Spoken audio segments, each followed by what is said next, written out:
All right, give me just a second, having a little bit of technical trouble. Oh, let's do that. Okay, so,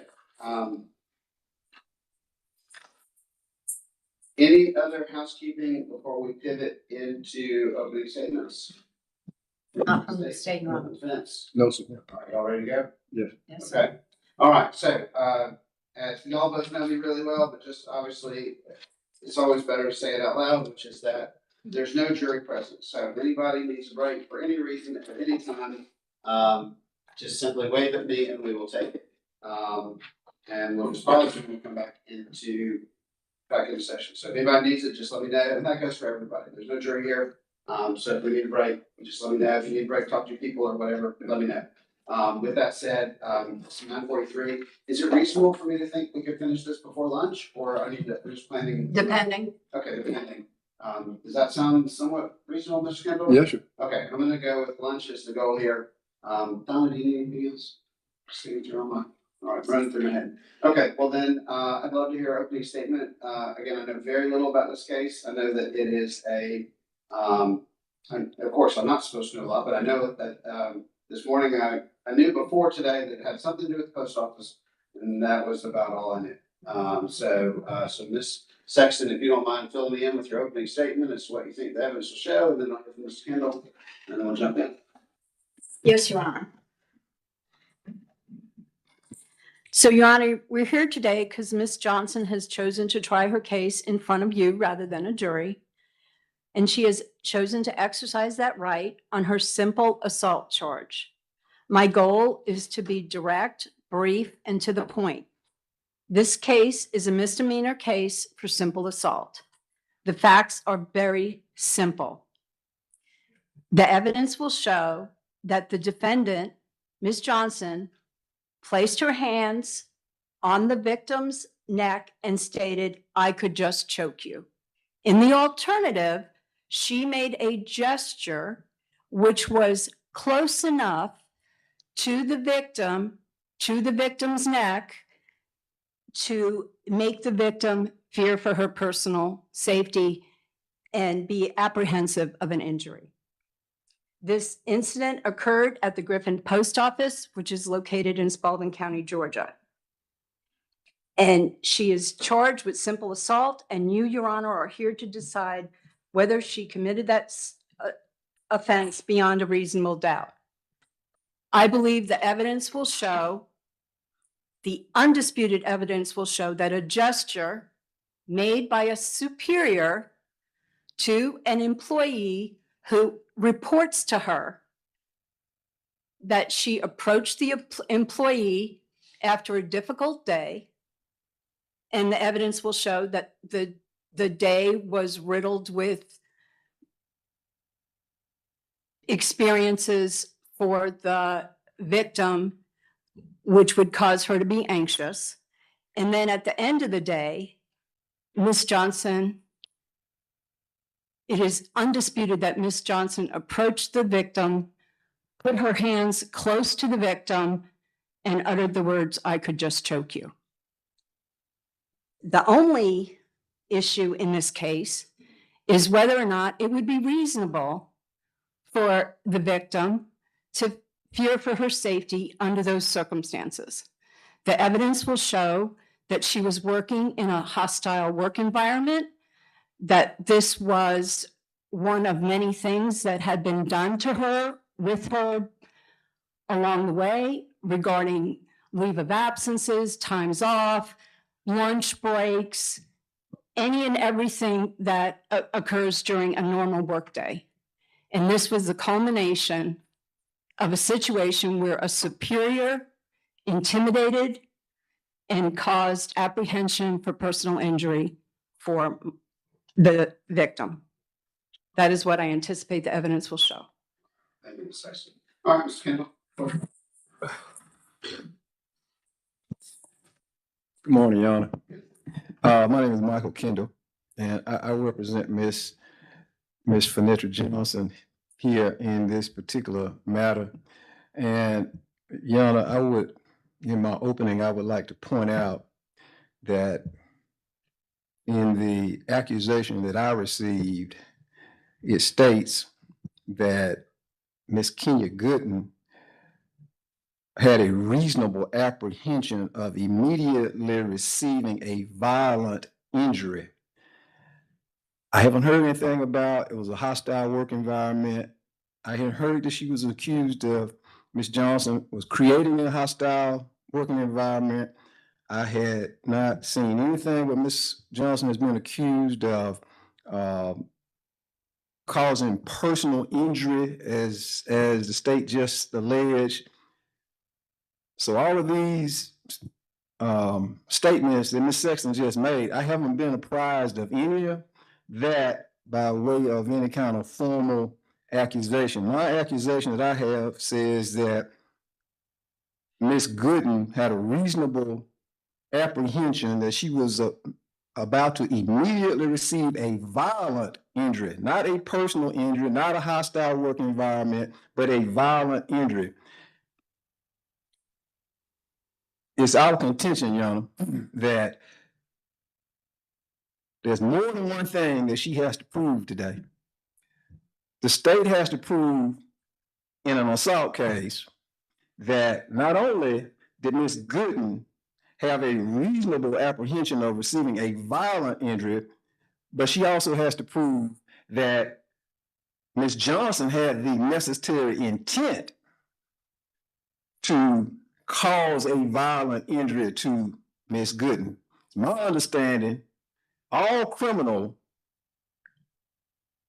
cases, there is always an element of intent. So when the state says there's only one issue here, that she was going to receive personal injury, I haven't seen anything in any statute that's been given to me that there is that Miss Johnson has been accused of a personal injury. It says a violent injury. I don't think the state is going to be able to prove any of that. Now, the work day over there on this particular day back in 2024, there had been some problems on the job. Miss Gooden was clerk. Miss Gooden had been involved in some dispute about procedures and what you could and could not mail on ground versus send it through on an airplane. Miss Gooden had an issue about overcharging a customer. All this happened on the same day. And at the end of the day, when they could not reconcile this money and the supervisors could not reconcile it, it ended up on Miss Johnson's desk as the postmaster that particular day.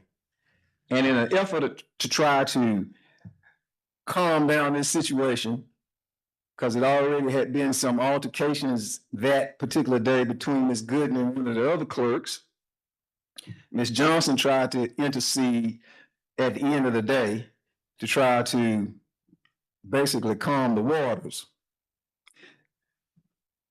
Miss Johnson did, in fact, and we're not disputing, made this gesture of a choking nature because she was trying to calm down Miss Gooden and calm down everybody else. And it was more out of a frustration as opposed to an actual intent to go and violently injure Miss Gooden. Miss Gooden came back to work the next day. Miss Gooden filed a grievance with the post office against Miss Johnson. The grievance process went through its normal course, and only after Miss Gooden was dissatisfied with the internal disposition of this incident that she then turned to the criminal process to turn this into a criminal matter. She worked there in this office a whole, probably another month before she ended up coming down here, going to the police department to try to turn this into a criminal matter. I think the evidence is going to show here today, Your Honor, that this is a job matter, is a job incident, and at no point in time did Ms. Gooden ever think that this was a crime, that she had been assaulted in the criminal sense until after her job action and her grievance did not gain her the results that she wanted. I think the evidence is going to show that Ms. Gooden was simply, and is now simply, attempting to use the criminal process to gain a job decision, which is basically she wanted to get moved out of the Griffin office. And when the internal process did not gain her desired results, then she turned to the police department to try to make this into a criminal offense. So we think that, Your Honor, this is just a simple job dispute. It should have been handled as a job dispute. It was handled as a job dispute, but now it has turned into an accusation that Ms. Gooden thought that she was about to receive a violent injury. The people that were there, the other employees that were there that day who witnessed the incident, they all are going to testify that they did not see any intent on Ms. Johnson's part to go and choke or inflict a violent injury on Ms. Gooden. The absolute 100% necessary element that she has to prove, or the state has to prove. And I think that's what the case is going to be about here today, y'all. Thank you, Mr. Chairman. All right, Ms. Sexton, you may call the first witness. The state calls Investigator Carnegie.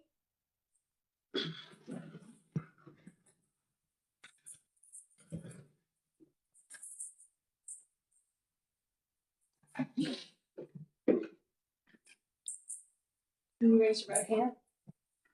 Do you swear or affirm to tell the truth and nothing but the truth, truth, and the rest of this procedure? Yes, ma'am. Thank you.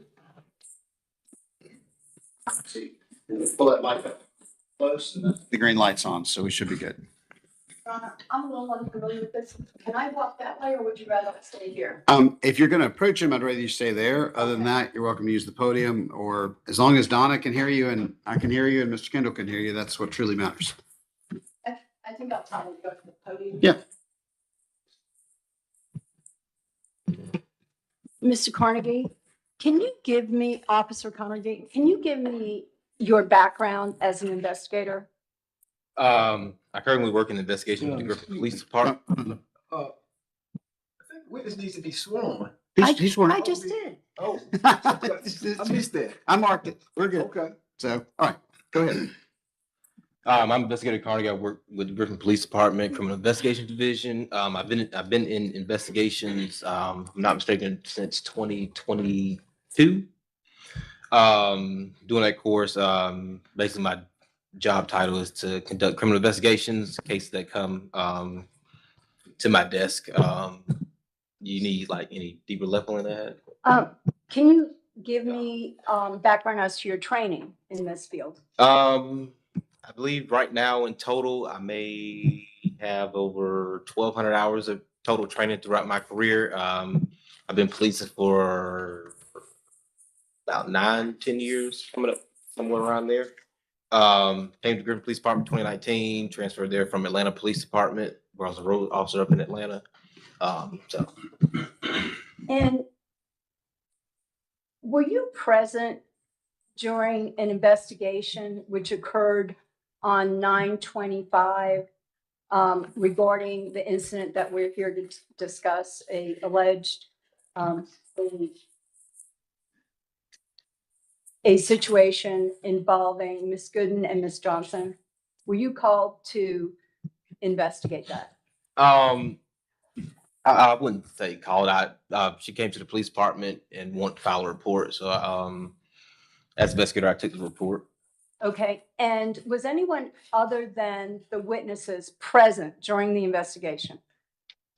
Not when me and her first made contact, no. I'm sorry, when you have a camcorder going and you're investigating the people at the post office, Mhm.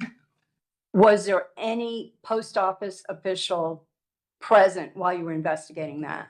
Oh, yeah, the post inspector, me and her went to the post office to do some interviews. Yeah, it was recorded. Okay, and do you remember on that day who in particular you interviewed? If I can refer to make sure I Yeah. get the names Yeah. correct. We spoke to Miss Johnson, Miss Campbell, and Miss Marshall. I All right, believe just to be that's clear, you're looking at your incident report, it. right? Yes, sir. Mr. Kendall, you got a copy of that incident report? Yes. Yes. Then we're good to go. You may review your notes freely. Yes, sir. Yes. Miss Campbell, Miss Marshall, and Miss Johnson. If I can recall correctly, I believe those 3 people that we spoke to at the police department. Okay, I believe that you spoke with Ms. Johnson first. Is that correct? So at the post office, with the post inspector, I kind of let her handle that investigation. In my mind, I wanted to speak to Ms. Johnson at the police department during our more formal setting. So at that time, I'm just basically sitting, witnessing the interview and gathering information from that. So would it be correct to say that for all intents and purposes, the majority of that investigation was conducted by the Postal Service? Yes, part of that was yes. Okay. Did you have occasion in that investigation to hear whether or not Ms. Johnson admitted to the incident? During that interview, I wouldn't say she admitted to it. I believe, if I remember correctly, she couldn't remember kind of what happened. And like I said, I didn't really go in depth on what she meant by that. Then I let the post inspector, do her investigation. But for the most part of that conversation, there was no statements made saying that she took any action towards her at the time, but that due to the time lapse in the incident, she couldn't remember exactly what happened. So basically, would it be correct for me to say that because this interview happened on 9/25 and the incident happened on 8/29, that her excuse for not remembering was that too much time had passed? Is that correct? From my understanding, yeah. Okay. Did you have occasion later to speak with Ms. Johnson? Yes. And- Go ahead. I'm sorry. Did her memory return at that time? Yeah, there was more a little bit in-depth statement when I sat down to have an interview with her at the police department. She was explaining to me, I guess, some issues that were going on that day between, I guess, a male, a customer, somebody called Miss Gooden out of her name. Believe that I guess towards the end of the day, they had a conversation about hey, we figured it out, we got it done, blah blah. And then I believe, I just want to look to make sure because I don't want to say the wrong thing. She told her, we got it done. She said she stated to me that she did make a choking gesture towards her, but her statement that she did not make physical contact with her, and she didn't intentionally wanted to cause her harm. So to recap, during your investigation, only a couple of days later, she remembered making the choking gesture towards the victim, but simply stated that she did not touch her, but she admitted to making the gesture. Is that correct? Correct. All right. Did you have occasion, based on all of your years of experience in investigating it, to have an opinion the way the Postal Service conducted the investigation? Yes, did I form my own opinion on Yes. what I witnessed was going on? Yes. You Um, witnessed it and you're an expert in investigation, so I'm asking. I've yeah, from my experience and training, I did form an opinion about what I saw was going on. So I kind of had an idea of the outcome that might have happened, And what was your opinion? that they weren't going to do anything about it, or that it wouldn't have I guess gone far as being criminal. And how did you come to that opinion? Based on the, I guess, statements or conversations that I guess she was making, as if like, I'm not speaking verbatim of like what she said specifically, but overall, there's just like nothing going on, or it's not either worth the time, or it's just too much to deal with. That's kind of how I kind of took it. Or it's not important enough. Not important enough. So in your opinion, as a trained investigator, your opinion of the way the investigation was going was that the Postal Service was viewing it, that it was not important enough and not worth their time. Would that be a fair statement?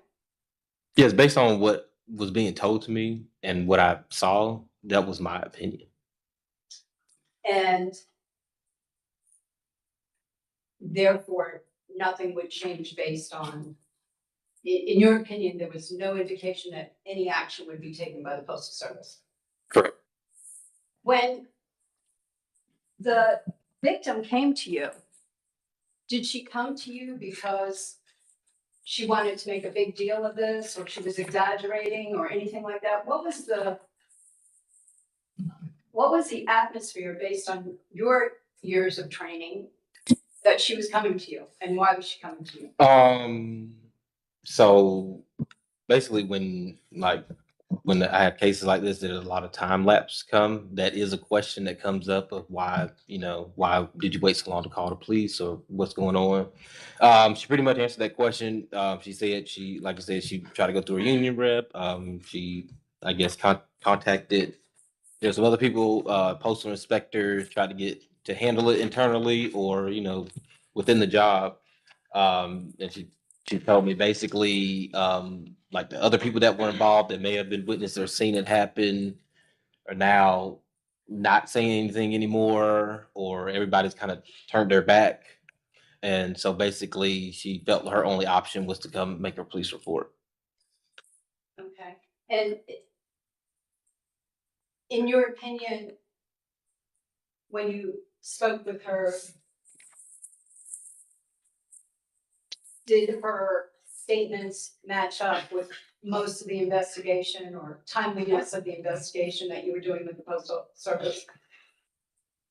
I wouldn't say exactly. Like when I met the other witnesses or other people involved, um, the statements they made were kind of different to what she was claiming. Like you said, like nobody was involved, nobody was gonna make a statement or tell the truth or anything like that. It kind of happened like the opposite of that, not in a bad way.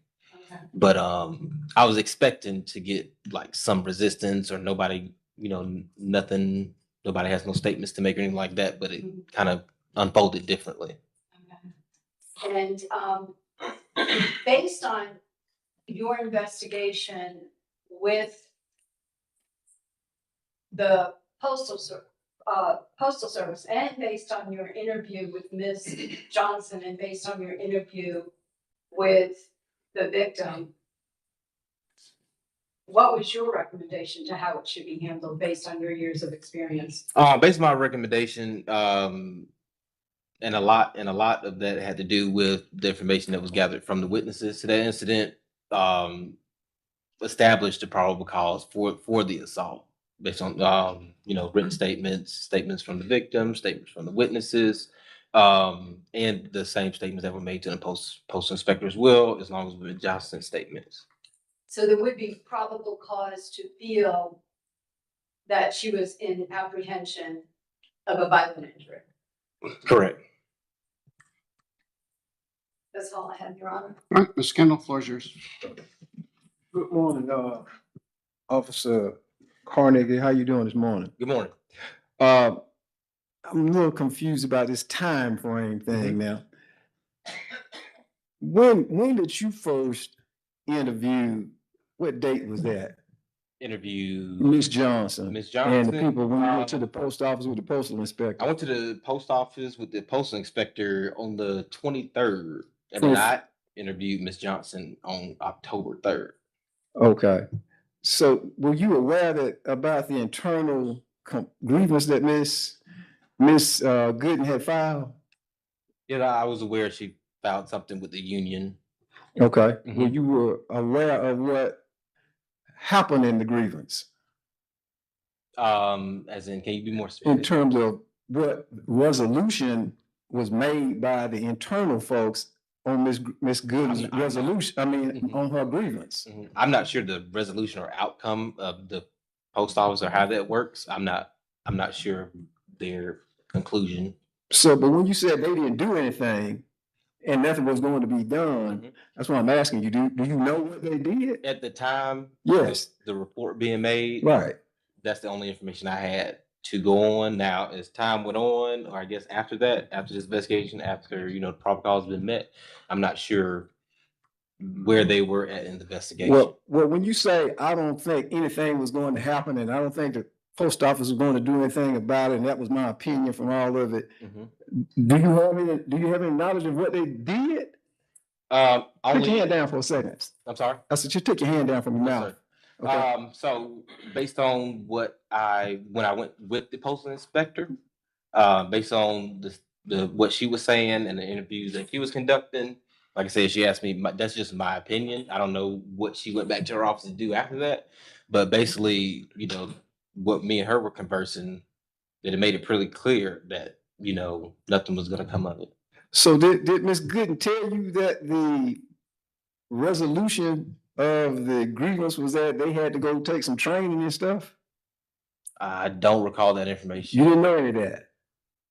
No, sir. So when you make that statement that they weren't going to do anything, you really don't know what they did, do you? Honestly, I don't know the end of the resolution. Like I said, that's a separate incident from the criminal investigation I'm working, so that it doesn't play a part on what I'm Right. doing or how I'm. But when Ms. Sexton just asking you what was your opinion about whether or not anything was going to be done about this, and it was your opinion that, post office wasn't going to do anything about it, they were nonchalant about it, they didn't have time to do anything. So at that point, you've determined in your mind, I guess, that, well, since the post office is not going to do anything, they just going to sweep it under the rug, that maybe we ought to turn this into a criminal event. Is that what you thought? No, sir. That's your opinion. Well, that's the suggestion is you just gave Ms. Sexton that, the post office wasn't going to do anything. They were ignoring it. They too busy. It wasn't important. So maybe we ought to do something. And I see probable cause for an assault. Mhm. Was that how you looked at it? No, sir. Their investigation had no influence on my investigation. Okay. Well, tell me, what's your understanding of what an assault is? My understanding of assault is Yeah. Tell me your definition of an assault. the intent to cause visible or violent harm to another. The assault is the attempt to, like the gesture or the attempt to cause an injury to said person. So what evidence in your investigation did you conclude that there was some intent on Ms. Johnson's part to cause a violent injury to Ms. Gooden? What part of the discussions, anybody statements, any physical evidence, how did you come to that determination? Well, like I said, based on Ms. Gooden's statements, like I said, her statements were, they getting ready to leave from work. Said Ms. Johnson came up, grabbed her around the neck, choked her. She took it as an assault. After the interviews with the other employees, they kind of corroborated what was going on. They saw her they couldn't say for sure, if she made contact, with her neck, but they still stated that they saw her make the choking gesture towards Miss Gooden as well. Speaking of Miss Johnson, she stated that she as well admitted to making a choking gesture to Miss Gooden as well. Like I said, with that being said, that's me. I feel like that's enough for the probable cause for that assault. So you talked to Miss Campbell, did you not? Were you in that interview that With the postal inspector? No, I'm not sure who was there with you. I don't know if that was the postal inspector, Mhm. but there was a video of you. I take it was you interviewing Miss Campbell, right? You conducted that interview with Miss Campbell, did you not? No, I conducted an interview on my own with Miss Johnson and Miss Ellerby. So you didn't interview Miss Campbell. Miss Campbell, Miss Marshall, and Miss Johnson, they were spoken with at the post office. Okay. So on this video that I got Friday, who's conducting that video? That wasn't you? I'm not understanding which video you talking It's a about. video of Miss Campbell, it's a video of Miss Marshall, and it's a video of Miss Johnson, an interview with At them. the post office. I'm not sure where it was. Yeah, no, it's at the That's post where office. it was? Yes, sir. You did that? You did that? I recorded an interview. The postal inspector was conducting interviews. I recorded the interviews. Okay, but you were not, at the end though, they asked you, did you have any questions, did they not? On the videos I saw, I take it that was you, and they asked you, well, do you have any more questions? And that was you in the interview, right? Correct. All right, now you were there when they interviewed Miss Campbell. Correct. And in Miss Campbell's interview, didn't Miss Campbell say, this was I didn't see any intent on Miss Johnson's part to choke Miss Gooden. Did she say that? I don't recall the specific words. I'll have to look at the body cam. So I'm not. So you don't have that in your notes. I don't have not in my notes. Okay, you don't remember Miss Campbell saying, "Who in their right mind would be choking somebody with all these witnesses standing here?" You remember her saying that? That sounds familiar. Okay. When you interviewed Miss Marshall, and they asked Miss Marshall, do you think Miss Johnson was trying to choke her? And she said, "Oh, no. She wasn't trying to choke Miss Gooden." You remember her saying all of that? So even you need to say yes or no, because she's taking down what you're saying. Yes, sir. All right. So even after you heard these witnesses who were there and they were saying that, I didn't see any intent on Miss Johnson. She didn't go up here and try to choke Miss Gooden. You still came to the conclusion that, in your opinion, based on what Miss Gooden told you, irrespective of what the witnesses said, and irrespective of what Miss Johnson said, you came to the conclusion that there was some intent to commit a violent injury to Miss Gooden. Based on what you just told me, and you're saying that that's how they felt, I'm gonna say that's an opinion as well. Exactly. Right. So that's what I'm asking you. So that part of how they felt or how they thought she took it, that's an opinion that played no factor in. Well, it had to play a factor because you have to make a determination if there's probable cause. So you have witnesses, so you have to make a determination whether or not these witnesses are more credible than the alleged victim. Do you not? Correct. Okay, so you do have an opinion. So I'm asking you, did you discredit everything the two witnesses said? I didn't discredit anyone. The statements that all of them said that made the most sense, or they all said, was that they witnessed the choking gesture. Right, I understand the choking gesture. Hold on, let him finish. Okay, I'm sorry. Well, and I also was gonna say to both of you, y'all are talking over each other just a little bit, and I'm watching Donna kind of look Okay. around at me here. So don't get me in trouble with Donna, and don't talk over each other. Okay, I'm sorry. That's all right. Go ahead. It seems to me, Officer Carnegie, I'm not a police officer, but I've been practicing law for 45 years. All right. And I have been through a million of these things with police officers over the years and down here and doing this kind of work. And at some point, you as a police officer, you as the investigator, and everybody has to come to some determination in your mind as to which one of these witnesses is credible.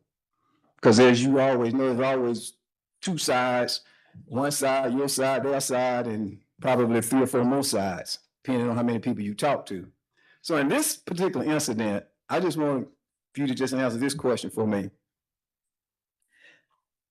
After you saw what Ms. Campbell had to say, you heard what Ms. Marshall had to say, you heard what Ms. Johnson had to say about the incident, and you interviewed Ms. Gooden. So in your determination, Ms. Gooden's statement that she had been assaulted and that Ms. Johnson had intended to inflict some violent injury to her was more credible than the other 3 people. No, sir. What was consistent throughout the investigation is the choking gesture that was made, that was stated by Ms. Marshall, Ms. Campbell, Ms. Johnson, Ms. Gooden, and I'm missing the name. But all the ways that we sat down with, that didn't change at all. Now, Okay. whether they saying contact was made or they couldn't tell if contact was made, that's where I guess it kind of falls apart in. But a choking gesture was made. That's consistent. I feel like that, and that'll stand. Now, whether in Ms. Johnson's mind it may have been joking, in the witness's mind whether they may have been joking, or in whoever thought about the situation, the victim felt like it wasn't a joke. Okay. It was in intent, because when I say they made the gesture, you physically made a gesture towards another person, and that person felt like they was going to receive, a violent injury. And choking somebody, you can receive a violent injury from that. Okay. I'm saying.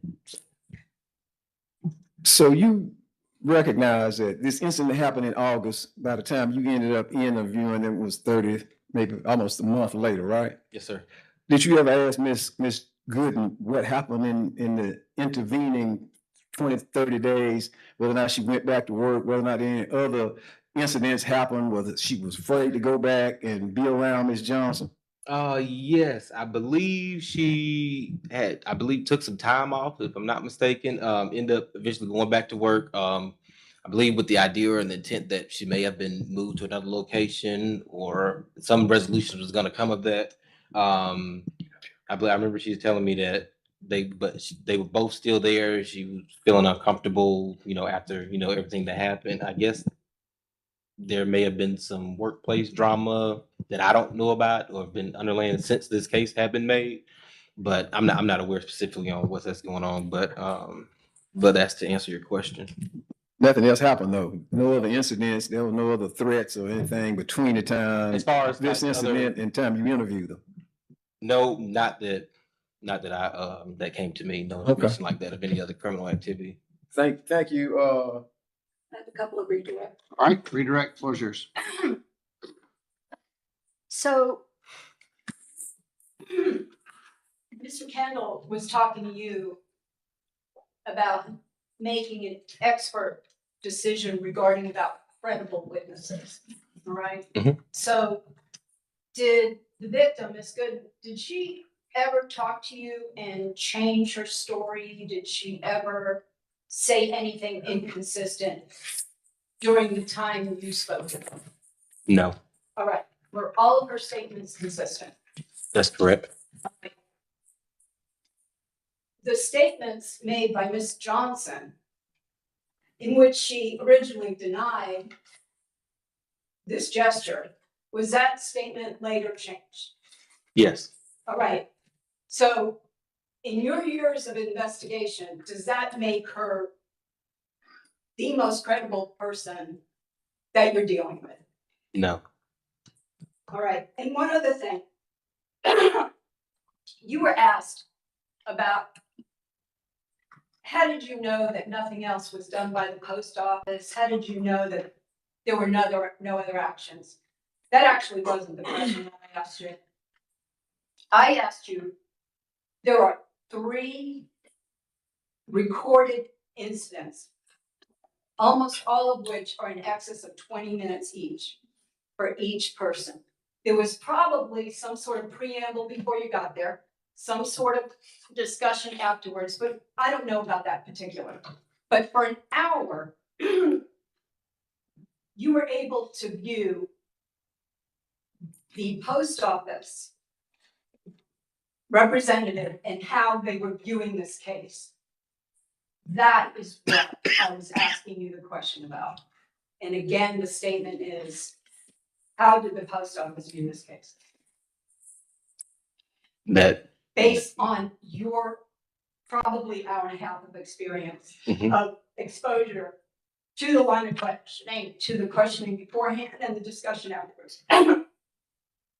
based on everything that we got, my first thought was that I feel like there's enough for them to do something about it. But like I said, off camera after the interview and the statements that were kind of being made, I felt like that's where my opinion comes in, that it was probably going, go in a trash pile somewhere, or Because they didn't think it was worth the time or their effort. my opinion.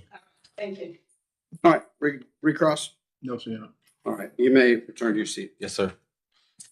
All right, anybody need a quick break before we do the next witness? I don't.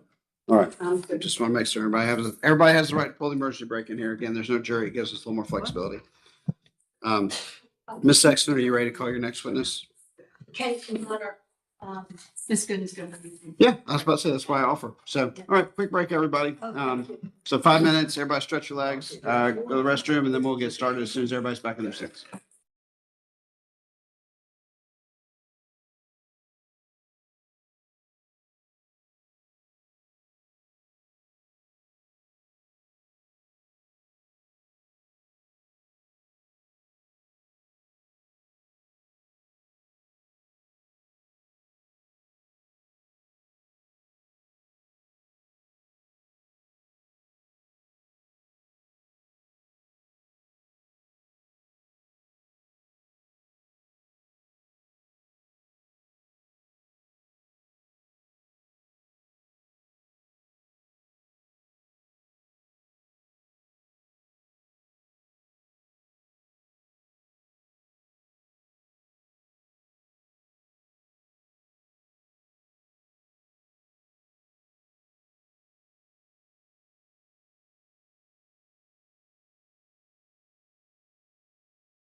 Oh, yeah, you know what? I meant to say that. I'm sorry, Mr. Attorney. Hey, Interrupt court by leaving. no, that's all right. I just took it. I should have said at the beginning, hey, when a witness is finished, unless y'all ask me to retain them under their subpoena, when the witness leaves this seat, if I say nothing, they are released and they're free to go, come or go as they please. So do you all need to keep Investigator Carnegie under subpoena?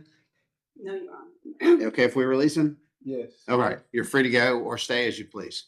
So, all right, and that applies to all witnesses moving forward. All right, Ms. Sexton, the floor is yours to call your next witness. The state calls victim as Kenny Gooden. All right, Ms. Gooden, if you'll come on around here, Ms. Sexton's gonna swear you in.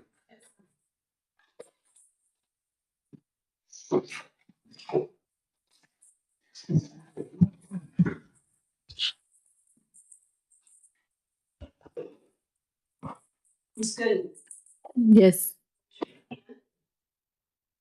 do you swear or affirm to tell the whole truth and nothing but the truth, so help you God? yes, ma'am. Can you speak pretty loudly into that microphone or like move it closer to you? That'd be good better. Yes, Can you state for the record your name, your full name, my name is Kim Gooden. and can you spell your last name? Gooden. Ms. Gooden, I'm gonna try to get into some background, but I don't want it to take all day, okay? Okay. But you can elaborate, but I don't want it to take all day. Can you tell me how long you have worked for the US Postal Service? October of 2013, And where did you first begin working? Silverville, Georgia. Okay, and how long did you work there? In Florilla, roughly a year and a half. And where did you go? Atlanta District And in about 2015. did you ever receive any accommodations or awards or anything like that? Yes. I have several. I think I gave them to you if you still have them. Yes. Can you explain to us what those awards are? Well, one would be leadership. Let me see what you have. Did I give that all to you all? Or not? No, I've passed what I have to add up this time. It was the oath, and policy. Hold on. I'm gonna apologize, Your Honor. I thought I had those to be given to you, but.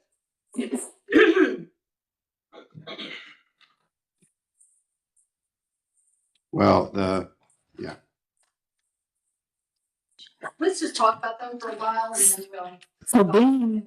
So being that, like I said, I've been with the post office since 2013, over the time, I don't have every accomplishment, but I do remember giving you at least two. Those accomplishments from my service on the window, being knowledgeable of the services and being rewarded, as well as being a lead. And then the other one is pertaining to if there are businesses that need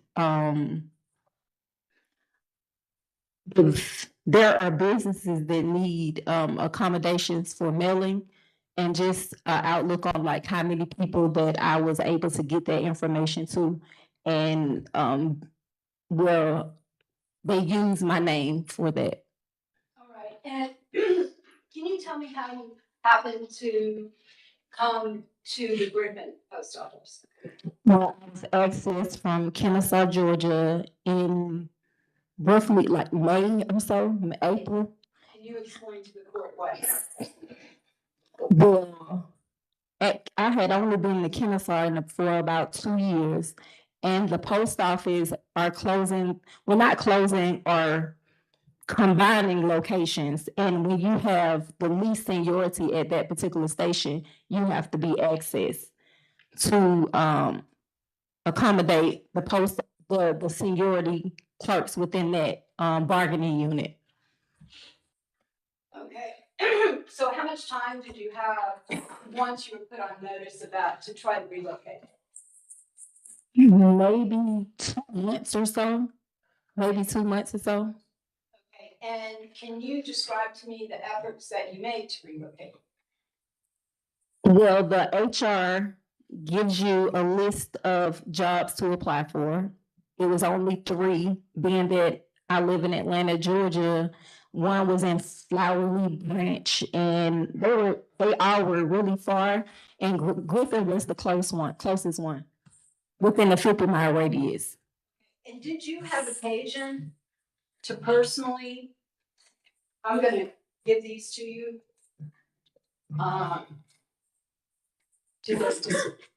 These were the two that you were talking about, is that correct? Yes, ma'am. So this would be exhibit 1 and 2? All right, so let's let Donna mark them real quick. So let's go off record real quick. Let Donna mark them. So if you'll pass them down to Donna. Who do I? That's all right. Oh, I'm sorry, I should have. Yeah, so just trade out, right? Yeah. Those will be 1 and 2. The first letter can be 1. Thank you. That's why we do this off record, to get it all sorted. And Yeah. Thank you. Mr. Kendall, you want to come see the order of these before they? I'm just arbitrarily deciding which one's 1 and Oh, which one's 2. okay. That way you have them marked the same. So, You can do that. So I'm sorry, this refers to a small token of appreciation. What is that about? May I have my glasses? Sure.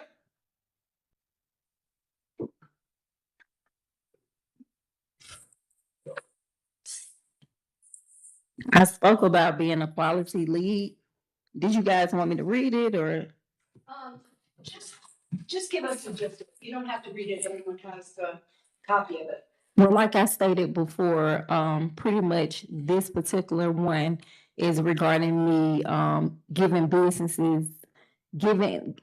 allowing business to come, a customer with a business to be accepted with the post office regarding their services. So that's pretty much what this is. And it references a small token. What were you getting? It's a award, like a lanyard. Mhm. And that's exhibit 1. And I'm gonna show you exhibit 2.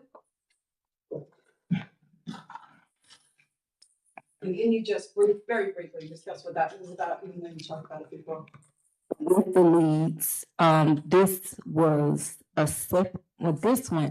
this particular one was another individual that I submitted a lead for, and I received the certificate.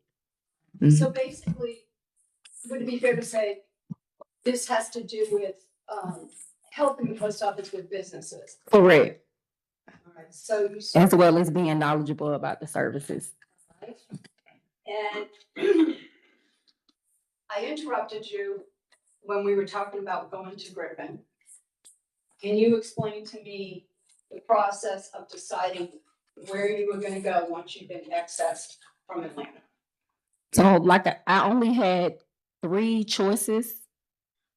And like I said, those locations were almost 2 hours away from me. That was the one within exactly 50-mile radius.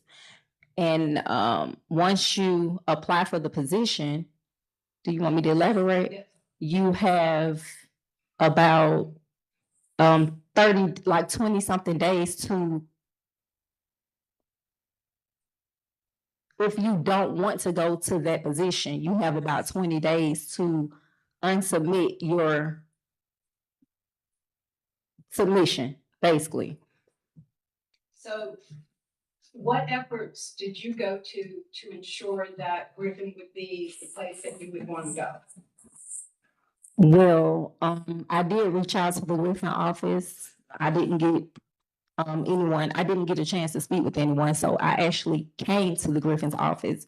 I had a friend that knew someone within the Griffin office, and she was telling me that pretty much, I know exactly where to go. I'm familiar with Griffin, so I came to the Griffin office. And did you have occasion to speak to anybody when you went? Yes, I spoke with Ms. Johnson. Okay. Did you clarify what type of position or what type of hours, or how did you go about deciding to land in Griffin? I did speak with Ms. Griffin about 15 days before the bid closed. I spoke with her and asked her, was she aware of the actual bid? And she told me that she wasn't aware of a bid. However, if there was one, then I can go ahead and apply for it. Okay. She was present at that time. And that's all we spoke about was the actual bid in detail. And she said she wasn't aware of a bid that was within that office. However, if there was one, then I could go ahead and apply for it.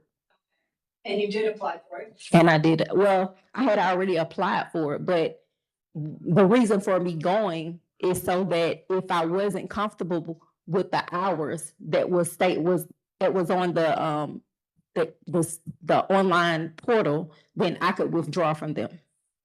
And what were the hours that you worked? It was What okay. hours? So being in Atlanta, okay, so because I came from the Atlanta district, the terminology NTFT I wasn't aware of.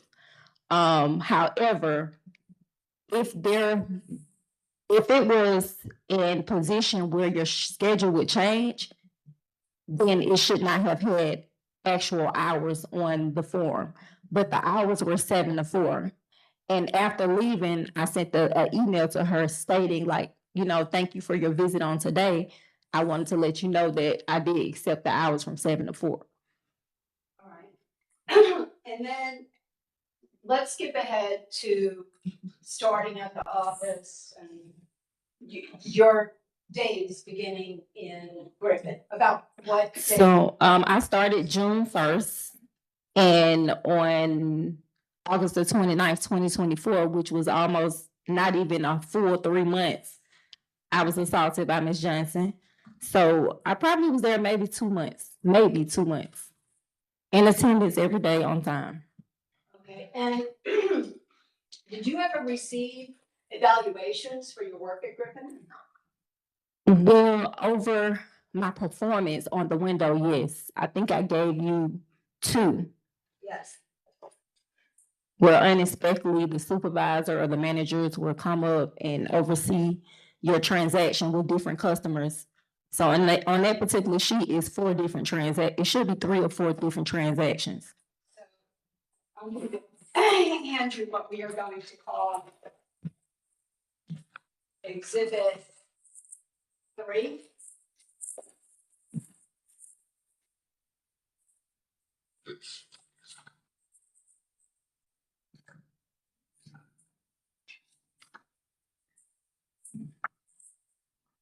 I'm going to hand you Exhibit 3. And I'm going to, if I haven't already, did I give you the exhibit? No, ma'am. Okay. Let's review them real quick. So state exhibit 1 is what?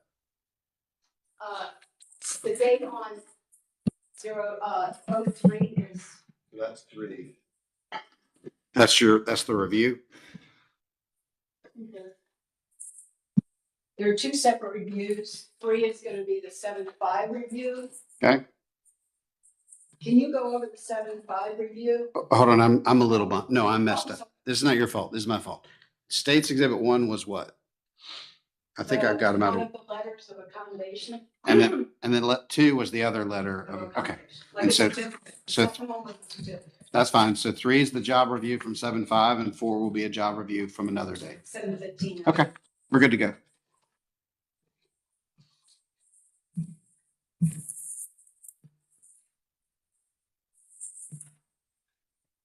So can I ask you what that job review of 7.5 says? In summary. Okay, so in summary, this is an overview of my performance on working at the counter at the post office, selling the stamps, postcards, and money orders and transactions with different customers. It basically states the number of employees that were working, my interaction with each customer, was I knowledgeable about the services, about my appearance. What else? Did I greet the customers? And that's it. Do you have the second, the 7.15 review? Yeah. That was just a statement. Here's the 7.15 review. That is, what do we got, Exhibit 4? That's in exhibit 4. Is that also a review? Yes, ma'am. It's a review. And then, at the bottom, if you guys scroll down to the bottom, it just shows was the it just pretty much tells in detail what my interactions were with the customer again. Okay. Okay, thank you very much. And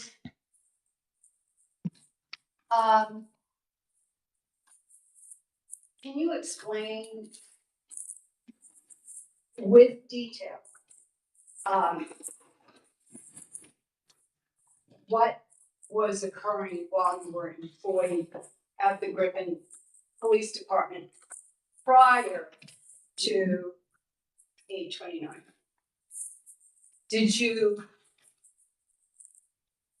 Were you pulled off of task within 15 minutes of starting? Yes, Is that customary? no. And why would you be told you were being pulled off of a particular task?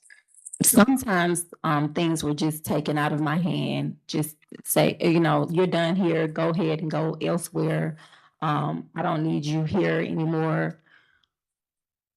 That was it. Like, I didn't know in detail.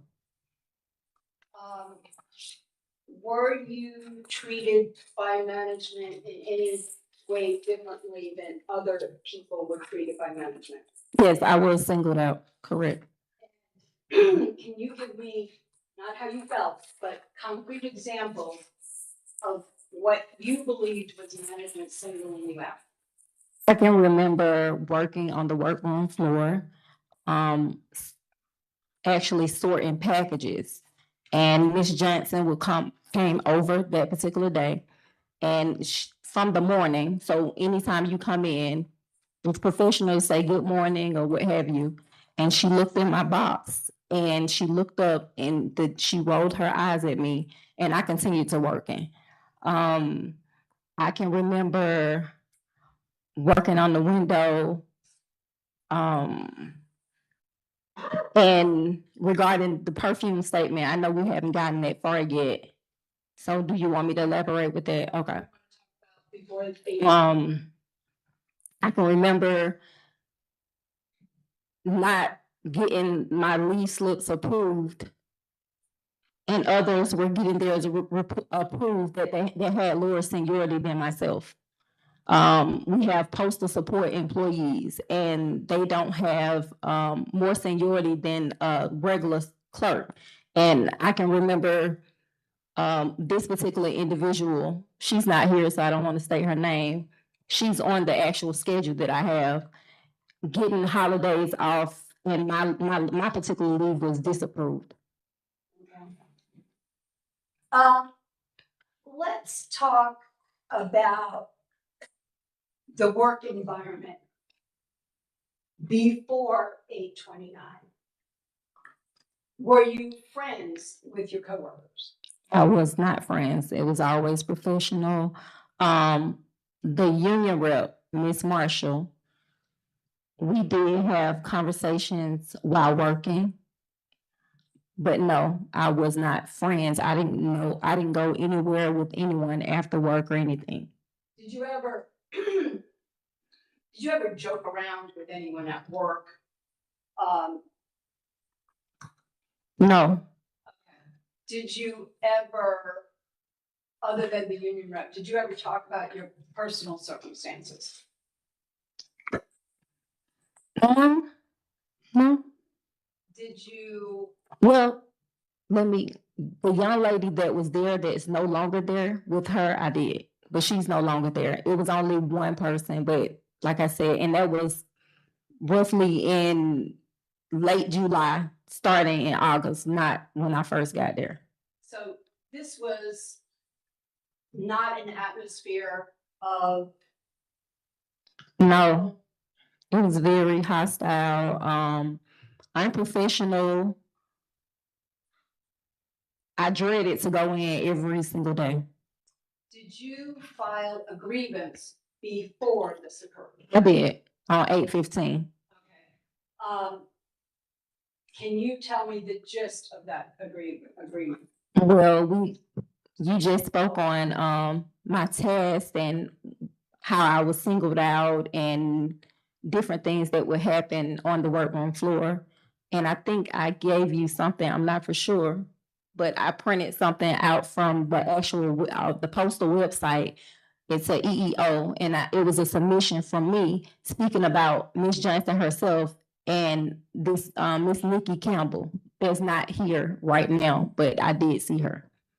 And would they have known about your submitting that grievance? Well, being that they're in management, that was almost 3 weeks after, so I'm certain that they did, because the postal service, with anything that happens within a bargaining unit, there's no HR. Your manager and your supervisor is considered HR regarding your time, scheduling, as well as,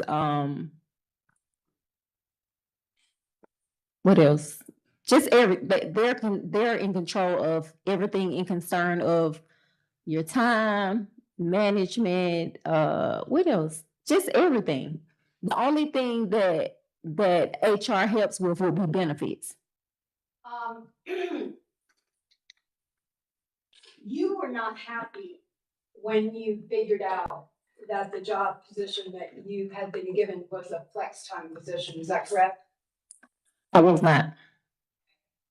Would you ever lie or exaggerate to change your work situation? No, Have you ever lied or exaggerated to change your work situation? no. There are systems in place. If you feel like you're being treated unfairly, you can file a grievance. And let's go to 8/29.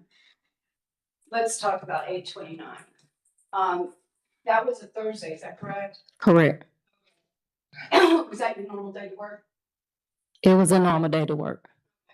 And let's talk about what happened at the perfume counter.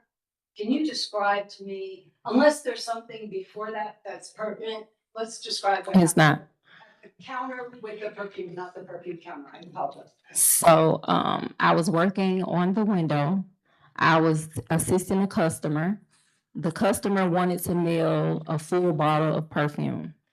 I explained to the customer that unfortunately, because of the ounces of the perfume, that I could not, the post office, due to their regulations, I'm not able to assist in shipping that particular item.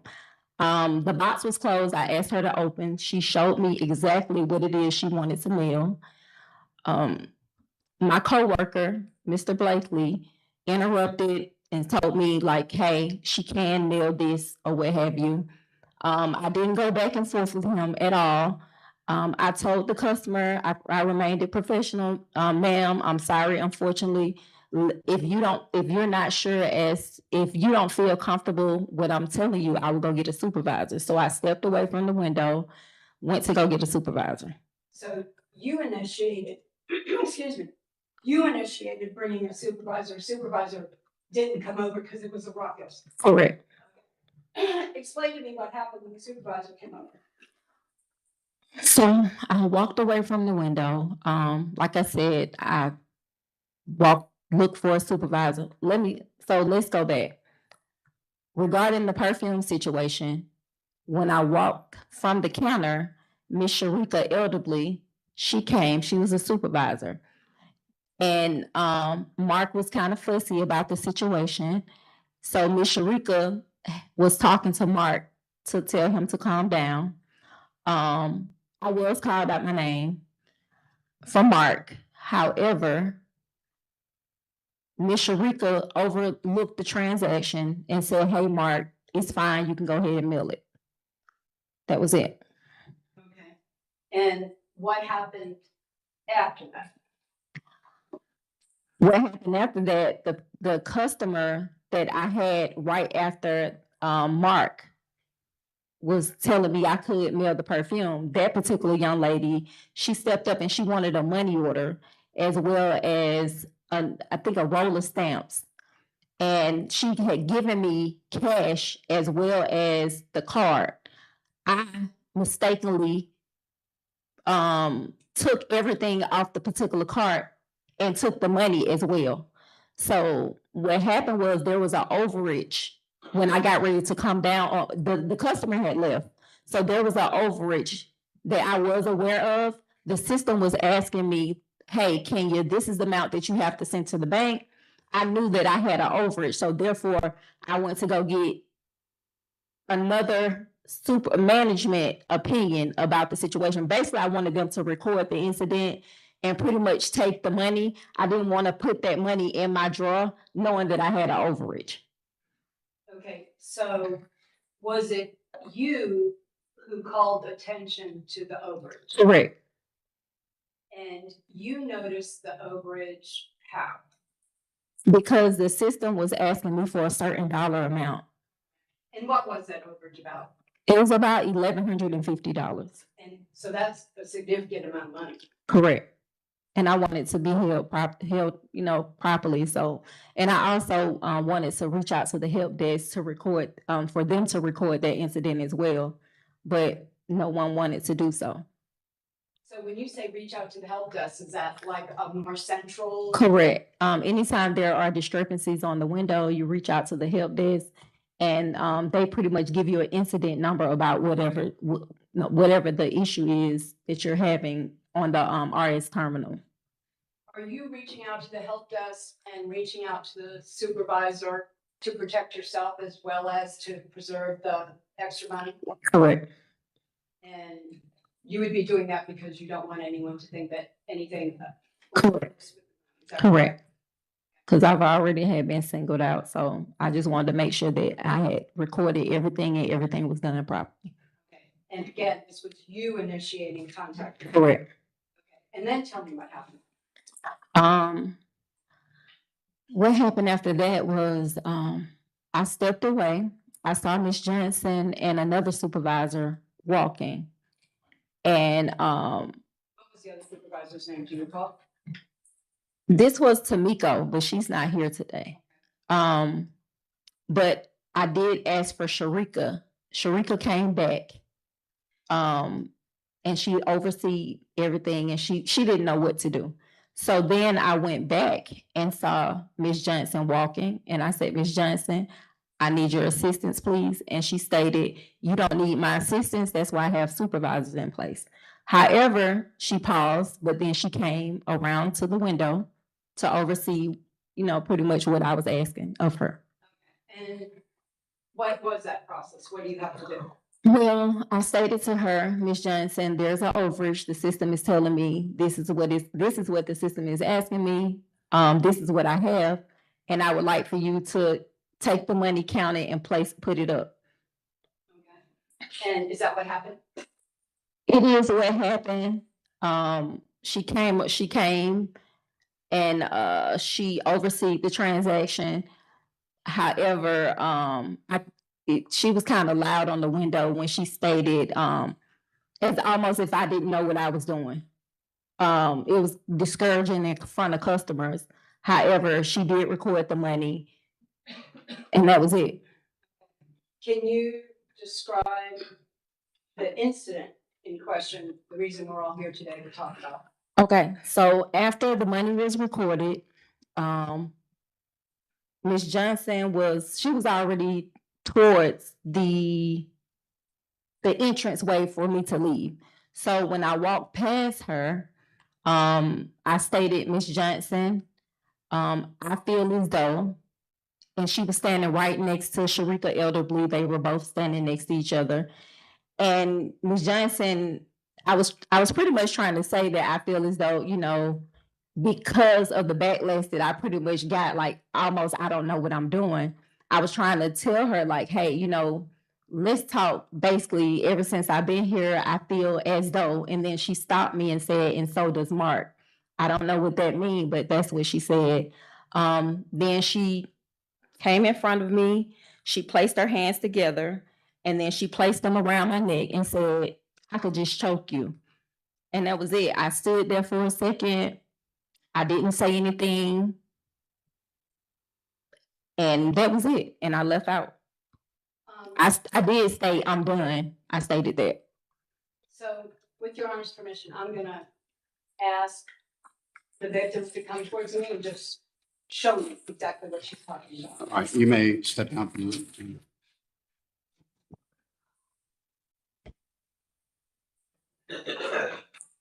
So what I want you to do is, am I about the same height and distance? Just put me where you want me to be to tell me what you believe happened. Okay, so. And we're gonna face this way so the judge can see what we're talking about. So Miss Johnson, she was about this way.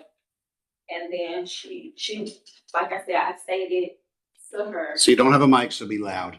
Okay, so I stated to Miss Johnson, I feel like, and she said, and so does Mark. I don't know where that came about, but that's what she stated. She placed her hands in front of me. She did some type of, like, she was trying to measure my neck, and she did like this, and she said, I could just choke you.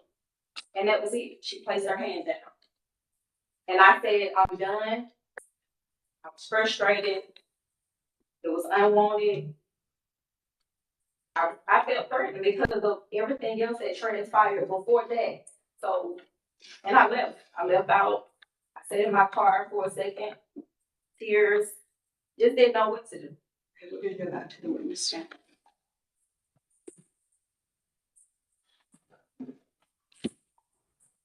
So, did you have the kind of relationship with Miss Johnson that she could joke with you in any way, shape, or form? No, I did not.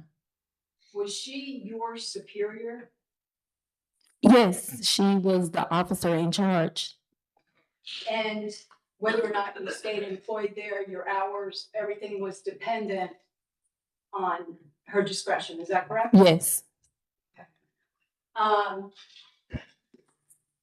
gonna show you what's exhibit, where are we at? 4 is what the last one I have. I believe you guys do have this. 5 and 6.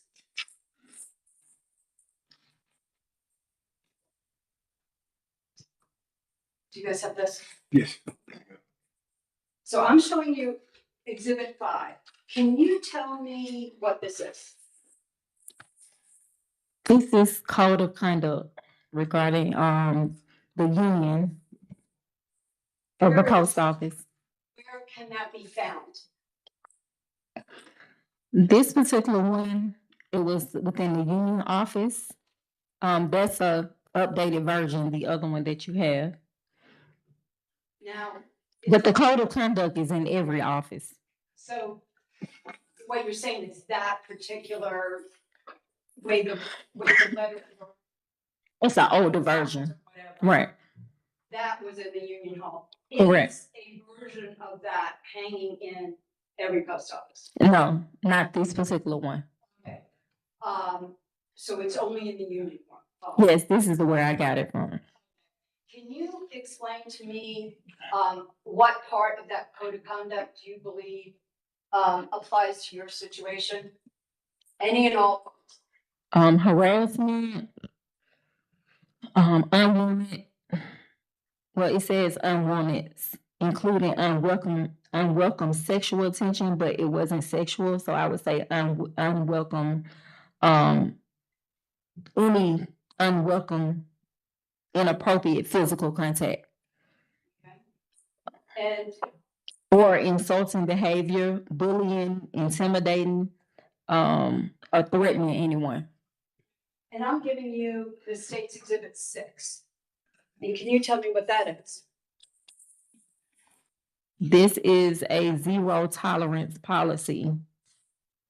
So can you explain to me what that says? So basically, it just states what the post office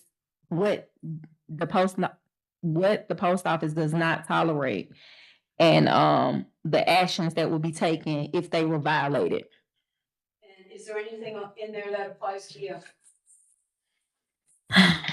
Let's see. Any willful attempt to inflict injury upon a person or another. an assault may be committed without touching or striking. However, she did touch me, so that wouldn't, by, or doing bodily harm to another person.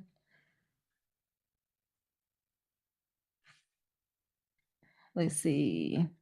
It was a threat because she did say, I could just choke you. So a statement or act that carries the intention to inflict harm or injury of any person or his or her property. Threats also includes words or actions intended to intimidate another person or to interfere with the performance of his or her official duties. Standing in front of a corridor with a meaning posture, not permitting another person's access to load. That's for a vehicle. Okay, was there anyone that you can recall that was within eyesight of this situation or earshot? Sharika elderly, she was standing shoulder to Miss Johnson. Anybody else?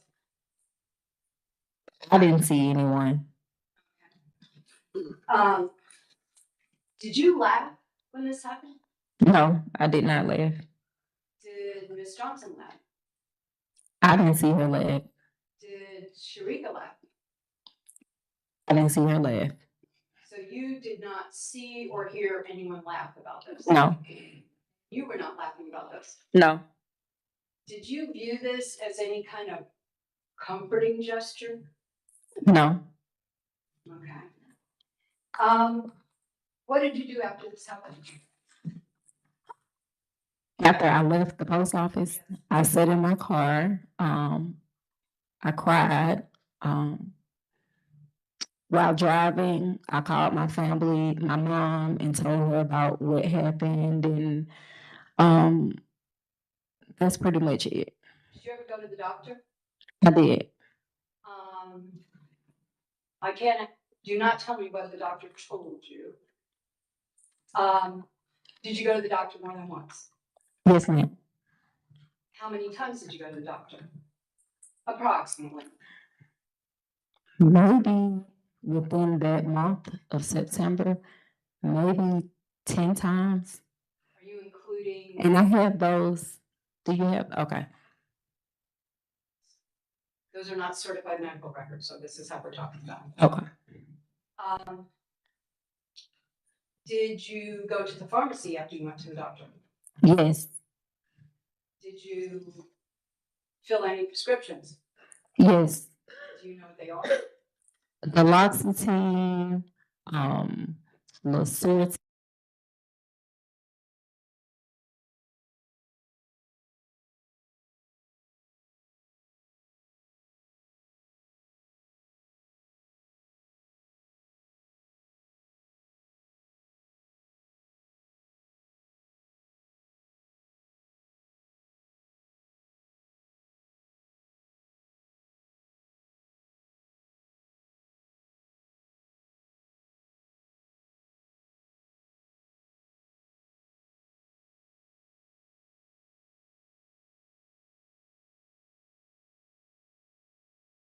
You after this incident? Absolutely, yes.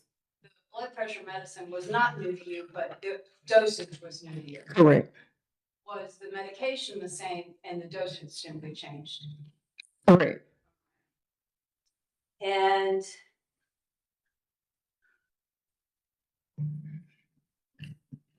did you have occasion to talk with anyone from the post office about this situation? The only individual that I spoke with, official, was a union rep. Her name is LaGay Marshall. Okay. Was LaGay Marshall in the vicinity of this incident when it happened? Yes.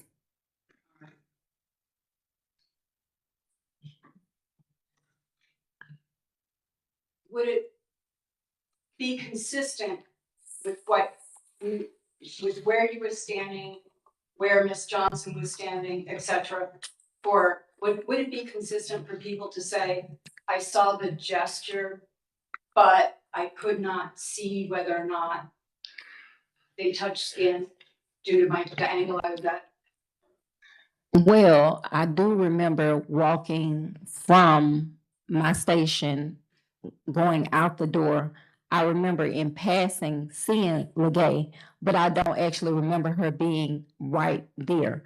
I only remember Sharika elderly standing exactly right next to Miss Johnson. So I can't speak of where the others were, but I didn't see them.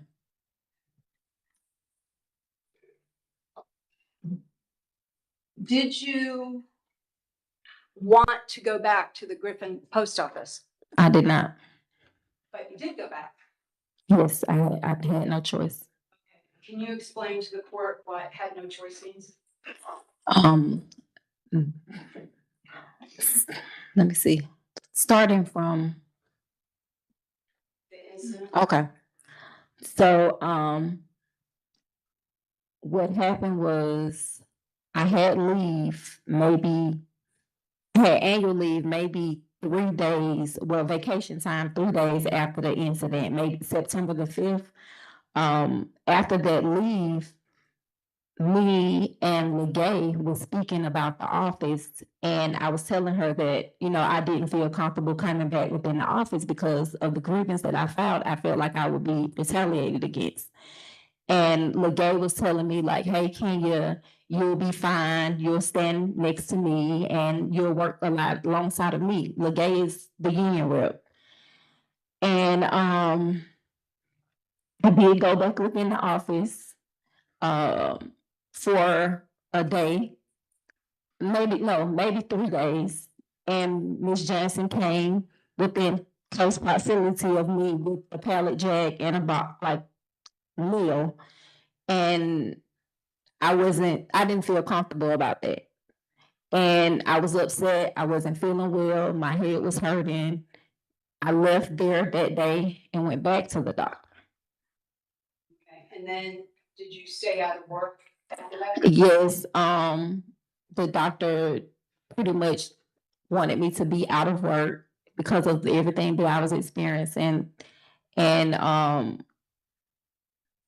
did you want me to talk about the management side and what happened after that or no? Sure.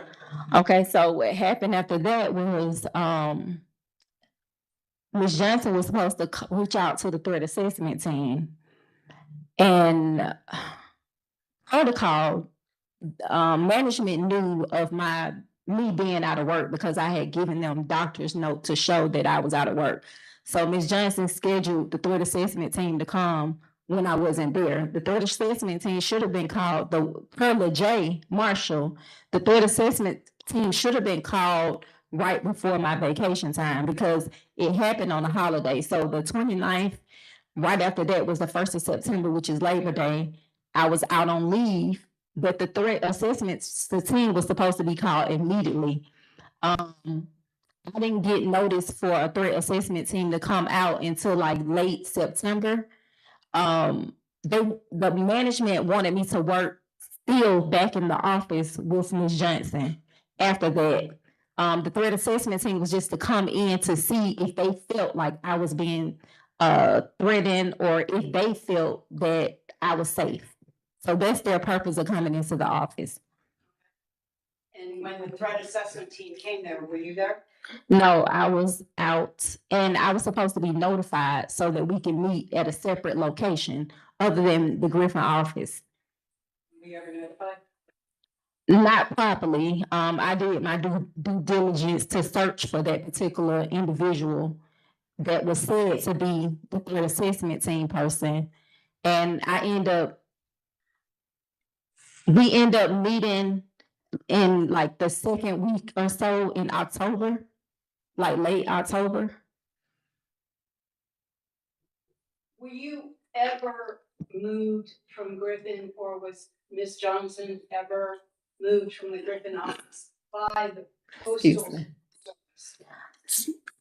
So after my visit to the police station, which was like 2 weeks, maybe 2.5 weeks after the incident, the grievance was not put in.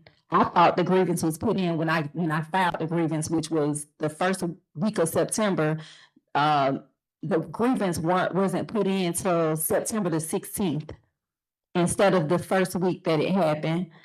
I went to the police station. I explained to the officer what happened, the reason for me being there, and why didn't I come in the beginning, because the post office have their own postal inspectors. And I explained to him exactly what happened. He took my report.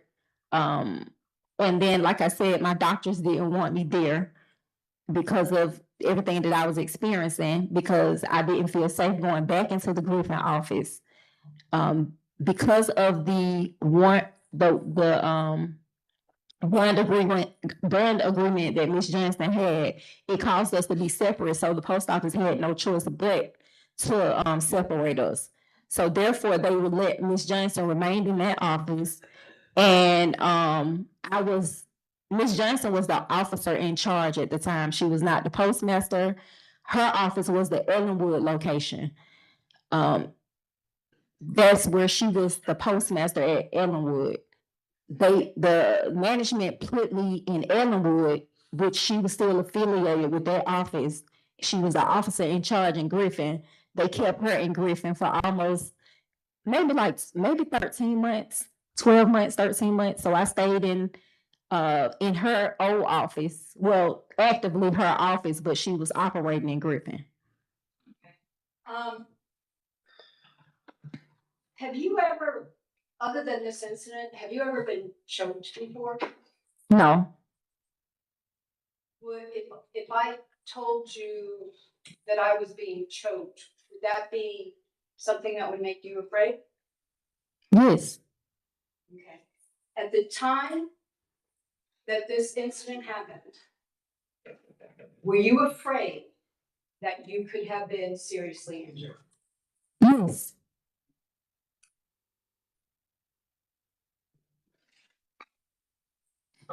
Were you afraid that this was a violent action which could result in injury? I was.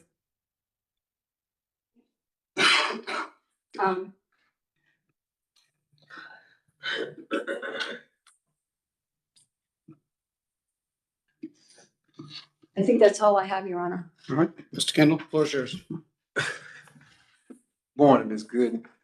Good morning, sir. You work in Griffin now, don't you? Yes, Okay, so, and you voluntarily came back to Griffin, am I right? no, sir. You were ordered to come back to Griffin Yes, sir. against your own wishes. Yes, sir. All right, so the post office make you come back to Griffin. Now, this violent injury, have you been to the doctor for anything related to you being choked? Yes, sir. So you got injured, you got a choking injury and the doctors treated you for your choking. No, sir. Okay. I thought you said all those medicines that you were psychological, high blood pressure. Correct. All right. Mentally. So was the violent injury that you thought that Ms. Johnson was going to inflict on you a psychological injury? Yes, sir. Because, would you like for me to elaborate? No, I want you to just Okay, go answer ahead. my question. Okay. When this incident happened, as you know, as Ms. Sexton just asked you, the gravamen of an assault case is that you felt like you were about to be violently injured. Correct. So my question to you is, was the violent injury that you were about to be choked, or was the violent injury that you were being psychologically traumatized, you were going to get high blood pressure? What was the violent injury that you thought was about to happen to you? Ms. Johnson placed her hands around my neck. No. So you Yes. thought you were about to be choked. Yes. That's the violent injury. Yes. But you never got any medical treatment for any choking injuries. Not bodily. No. All right. So all that discussion about these medicines that you got and psychological treatment that you got, you were not under any apprehension the day this happened that Ms. Johnson was trying to create psychological and high blood pressure injury to you, were you? Was I aware? I said, you didn't think that that was her intent, that she was trying to inflict emotional distress on you. She was trying to make your blood pressure go up. You thought you were going to be choked, right? Say that question again for me, please, sir. Okay, let me just back up. In an assault case, I'm not familiar with the assault cases. This is Okay. the first one. right, but you have to be apprehensive that you are about to receive some violent injury, okay? And in this case, this violent injury, we've been talking about everything since day one, that Miss Johnson made this gesture that she was about to choke you, right? No, she did place her hand around my neck. Okay, So it wasn't anything that I thought. She placed her hand around my neck. so you thought you were about to be choked.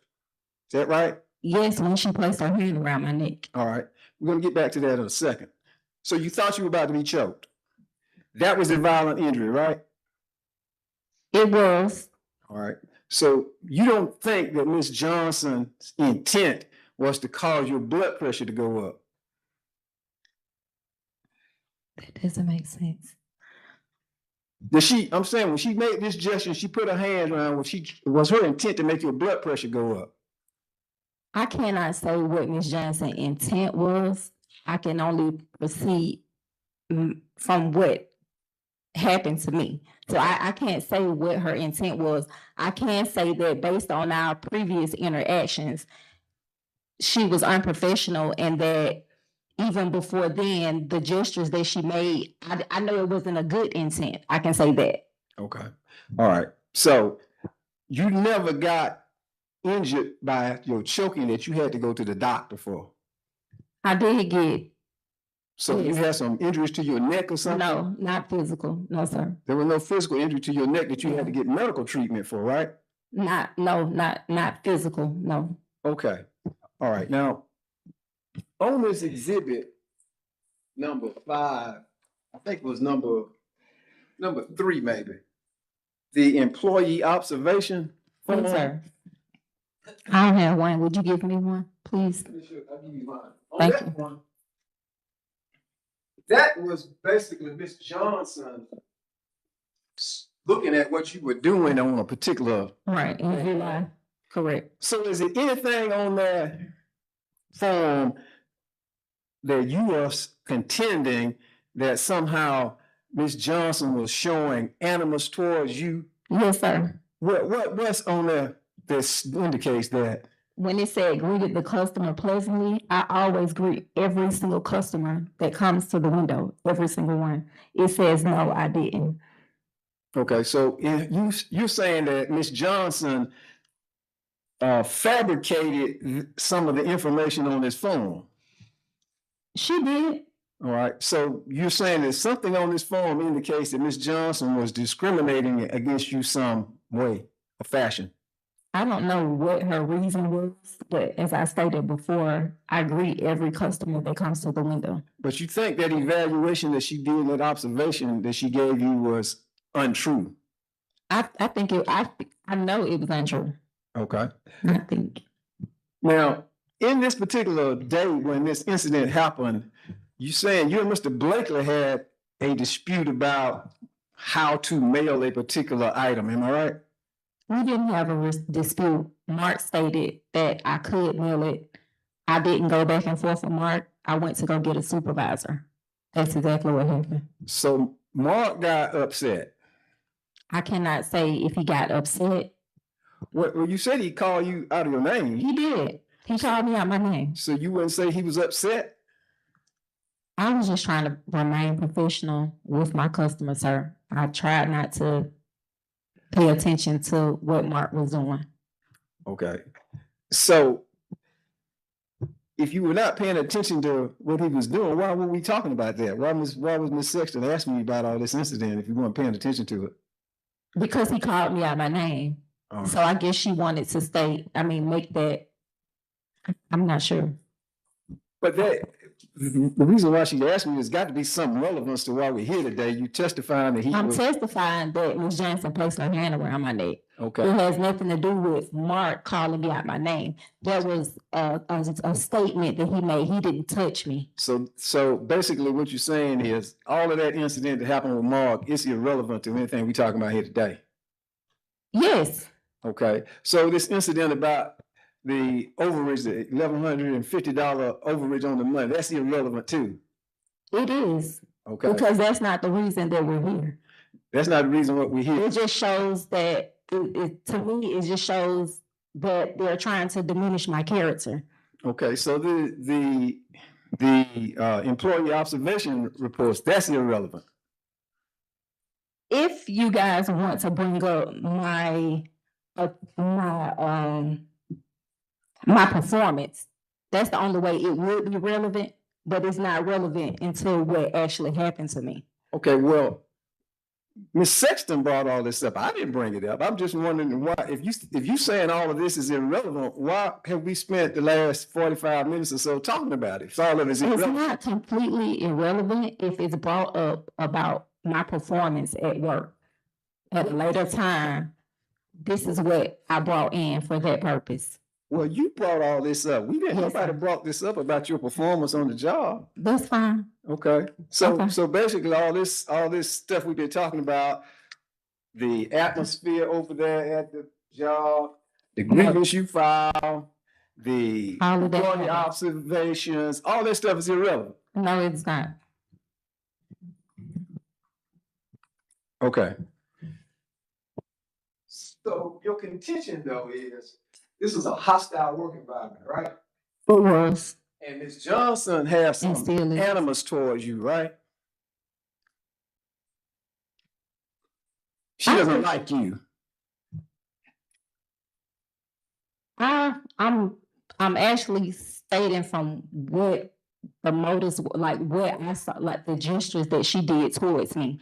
I cannot say that she did not like me. I can just speak from the encounters that I had with Ms. Johnson. Right, but I'm taking it, what you're trying to explain to the judge is that because of all of the background noise that had been going on since you had been there since June 1, 2024, and all of the problems that you had, Ms. Johnson, attitude towards you, all of the people, the other people in the office who basically didn't like you, that this was an environment such that you could reasonably think that Ms. Johnson would have choked you. Is that why we going through all of this? So you can paint this picture that, it's perfectly reasonable for me because of this hostile work environment, because all these people don't like me, because of the way she treated me, she gave me bad evaluations, that when I had this problem and encounter with Mark and I had this overage on the money, that she had every reason in the world to choke me. Is that what you're trying to say? She did place her hand around my neck and so that she could just choke me. Okay. I did feel that she wasn't fond of me. I was shocked when she placed her hand around my neck. No, I did not know that she was going to place her hand around my neck and say she could just choke me. I had no intentions that she would do that. That surprised you. In a professional manner, and because we're at the workplace, yes, it did. Okay. Very much so. Now, when you came up here and you demonstrated on Miss Sexton, Yes. how Miss Johnson put her hands on you, you can correct me if I mischaracterize this, but you kind of had your hands on touching you kind of lightly, right? It wasn't like she grabbed you and squeezed your neck. Well, why would I do that to Miss Sexton? I'm saying, Why I'm would I asking, squeeze her? did she grab you and squeeze your neck? She grabbed me and she placed her hands in front of my airway. She didn't choke me out, but she did. It was unwanted, sir. I understand it was unwanted. And it felt. Okay, go ahead. But my question to you is, when you demonstrated on Miss Sexton, you didn't demonstrate a choking. You just kind of lightly put your hands, and like she came up to me and she put her hands around my throat. You didn't say she grabbed my throat and she was choking me. I could barely breathe. I couldn't talk. Well, I just stated that she did not choke me, but she did place her hand around my neck. As if she would choke you. No, not as well. Yeah. All right. And then she said, I could choke you. I could just choke I you. could just choke you. She did state that. She- But she already had her hand around my neck when she stated that. She didn't say, I'm getting ready to choke you. She did not say that. Okay. So when you had this incident happen, did you push her away? Did you say, get your hands off of me? Stop choking me. Did you do anything to demonstrate that you were in fear of a bodily injury? That's not my character, sir. So Violent injury. I did not retaliate. I did not. I just stated that I stood there for a second and I looked at her and I said I was done and tears came down my eyes and then I walked off. All right. So there was not really any kind of like a fight between you and Miss Johnson. No, sir. All right. Did you come back to work the next day? Yes, sir, I did. All right. Did you report it to the postal authorities about this grievance that you had because of what Miss Johnson did that day on the 28th? I did report that she placed her hand around my neck. I spoke with the union rep, the day marshal, and she stated that she came to me and stated pretty much that she had saw what happened. I looked uncomfortable and she wanted to move forward with a grievance. And I told her that I don't feel like I would have the support of the office. However, I was ready to submit the grievance as well. Mr. Kendall, real quick, what was that date that Miss Marshall had the conversation with you? She had the day, I think she was scared to talk to me that Friday. So she didn't come to me to that Saturday, but I called the union that day. So you called the union on the day it happened? Yes. And Miss Marshall spoke with you the day after? Yeah, well, I think it was Saturday that she spoke with me because Miss Johnson was there on Friday, so she didn't want to talk to me. Okay, thank you, Mr. Kendall. I just have a chronology here and I just want to get it straight. And they, in fact, did file that grievance like on September the 4th, did they not? Yeah, look, Gail told me that she was gonna submit the grievance that week. However, she waited until like the 16th to put in the grievance. I was told that even in the text message, it says that she wasn't aware of how to go about submitting the grievance. Okay. But she waited till the 16th to do so. All right. So, but I thought that she had already put it in. all right. So when you went and took out and filed the grievance, there's a process that they go through, right? Yes. All right. And at the end of the day, they ended up making some resolution of this. Did they not? No, sir. They did. No, sir. When I filed the grievance, like I said, they waited until the 16th to put the grievance in. They wanted me to go back within the office and work alongside of Ms. Johnson. I tried that. I went back. She came within my space. I didn't feel comfortable. The doctor had me back out. And that's when the threat assessment team was called. The threat assessment team per LeGay Marshall was supposed to. So Ms. Johnson is the only person that can call the threat assessment team, being that she was the officer in charge. So that was her job to reach out to the threat assessment team the same week. So I don't know when LeGay brought it to Ms. Johnson's attention. I can only speak for what LeGay told me and said that Ms. Johnson didn't want to reach out to the threat assessment team and she wanted to apologize to me. Okay. So you don't know, you never saw anything from the postal department that they made some resolution of your grievance? When I finally met with the threat assessment team, I did not get, after the visit, I didn't get anything from that individual at all. Nothing from that particular individual. All right. So you haven't seen the resolution that they made of your grievance? No, the only thing was done was, like I said, based on the bond agreement. She was placed. I was placed in another office at that time, which was Ms. Johnson's office. Okay. And she got to stay at the Griffin post office. That's it. So they never contacted you, they never informed you, you never saw anything in writing from the post office about your grievance? Not from the threat assessment team. So far as the grievance, the union steward has said that he had the president said that he had conflicting information. Okay. So that resolution what they had about somebody taking classes, you never saw that? They never informed you about that?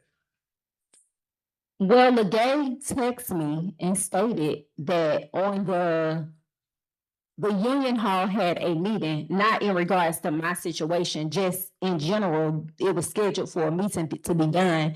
And she stated, hey, obviously I made a mistake and did something wrong. I'm here with the union steward is the union at the union hall now, putting everything in. All right. So when you went to the police officer and the police department, you didn't even know that they had even filed a grievance. Is that what you're saying? Well, I know that I had given Miss Legay my statement.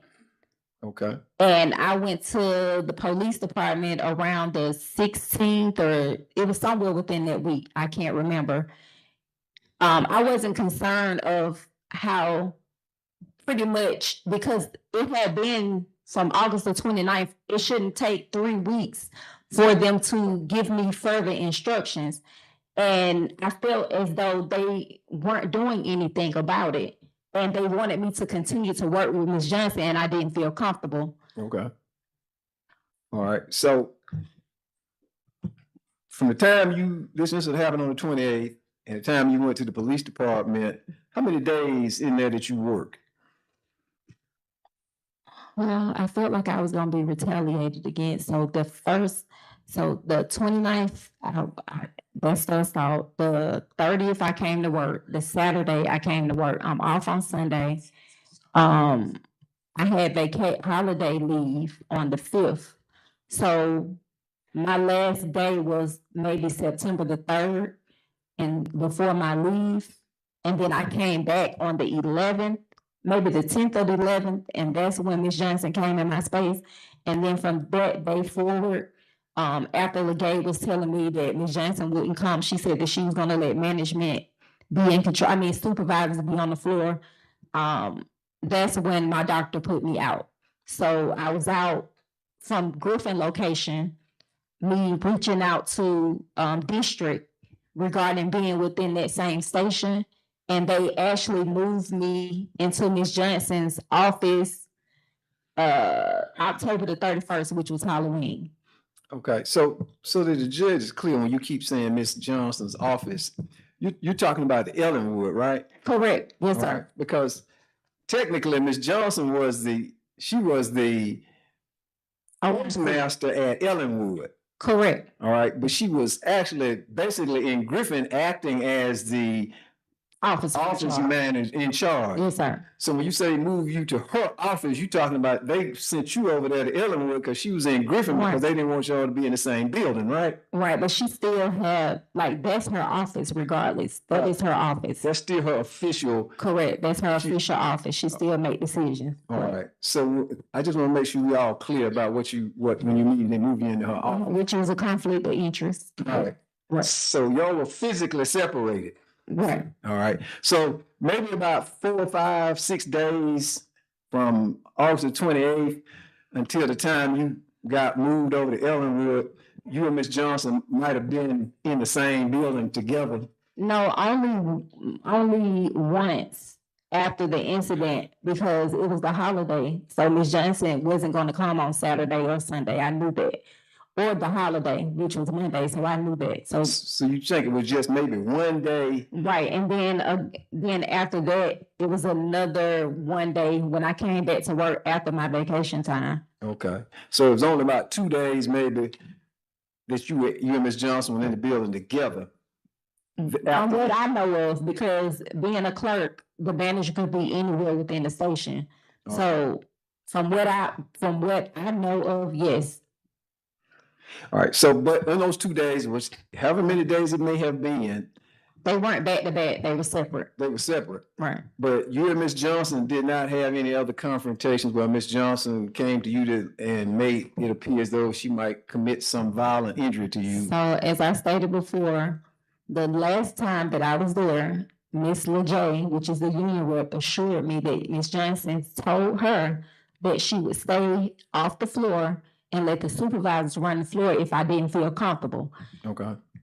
And she came into my space, and that's the reason why, from that day forward, because of everything that I was experiencing, the doctor put me out. And I have that information if you need it. Okay, so one last thing here. I want to make sure I'm clear. When this incident happened that day and you were about to leave, was that inside the post office building or was it outside in the parking lot somewhere that this incident happened? It was inside the post office, and then when I was leaving out, Ms. Johnson did go to her car.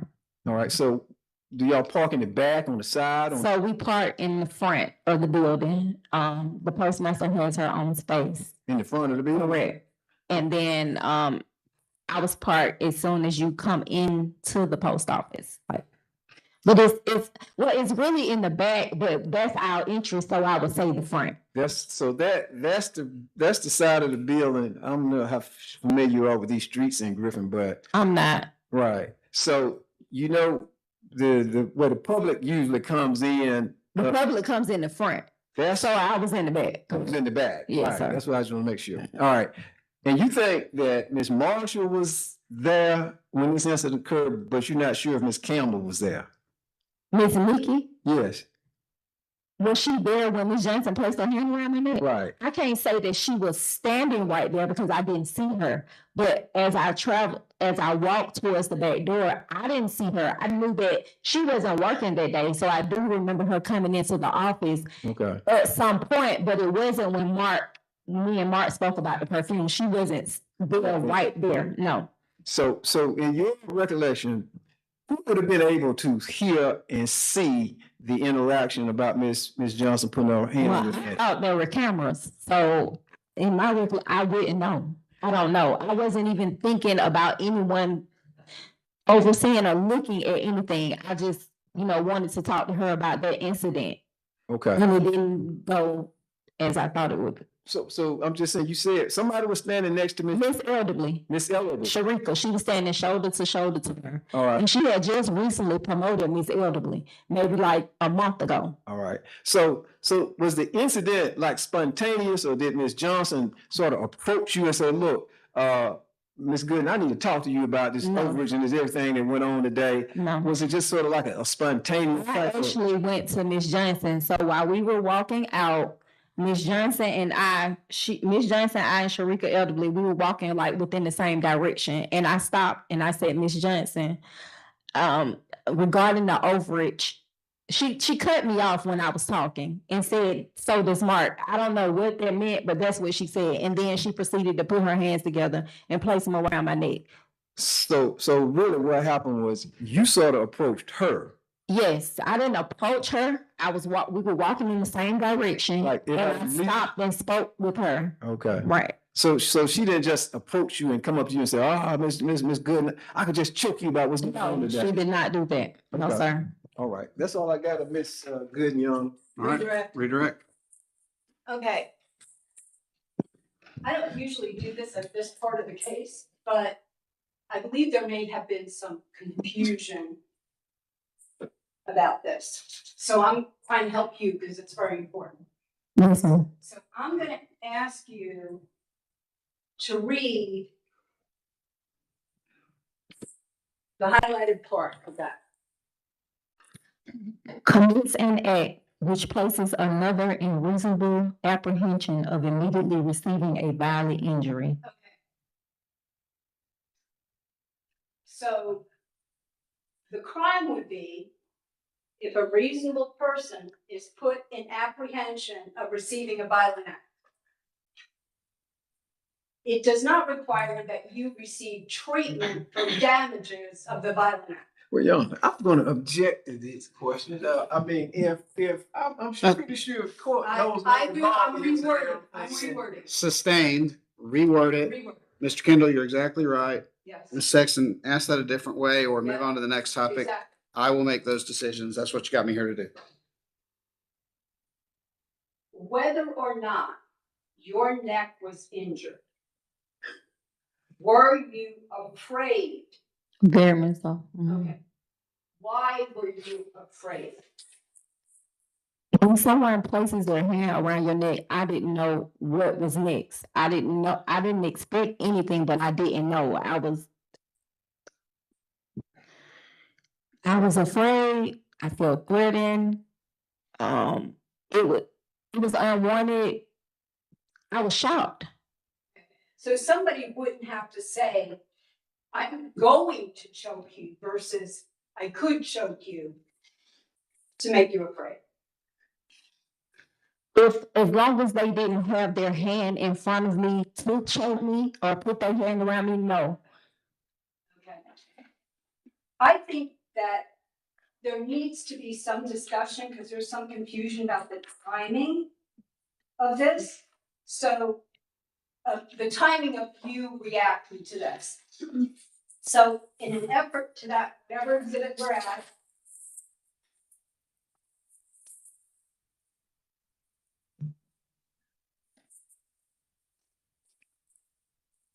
I would like for you to talk to me and to read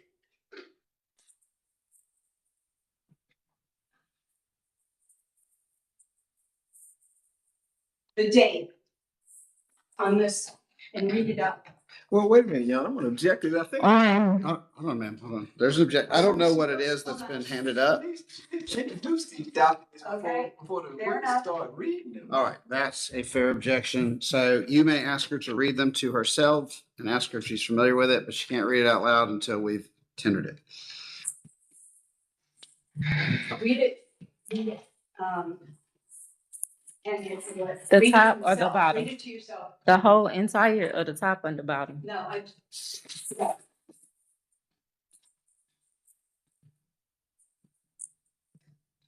This will just be this. Oh, no, that's not the right one. That's the wrong one. Ms. Sexton, if you want to go around to her right, you can stand beside her. That'd be easier for you. This one, and just read it to familiarize yourself, but of importance is the date. So Ms. Sexton, go.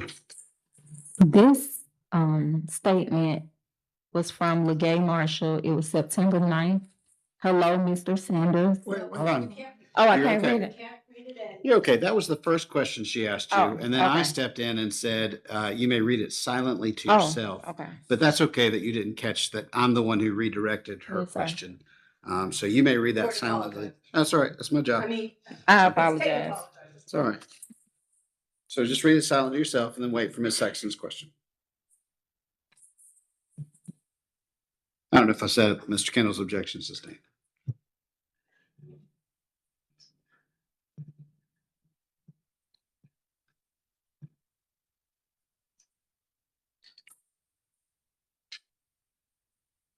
I have read it.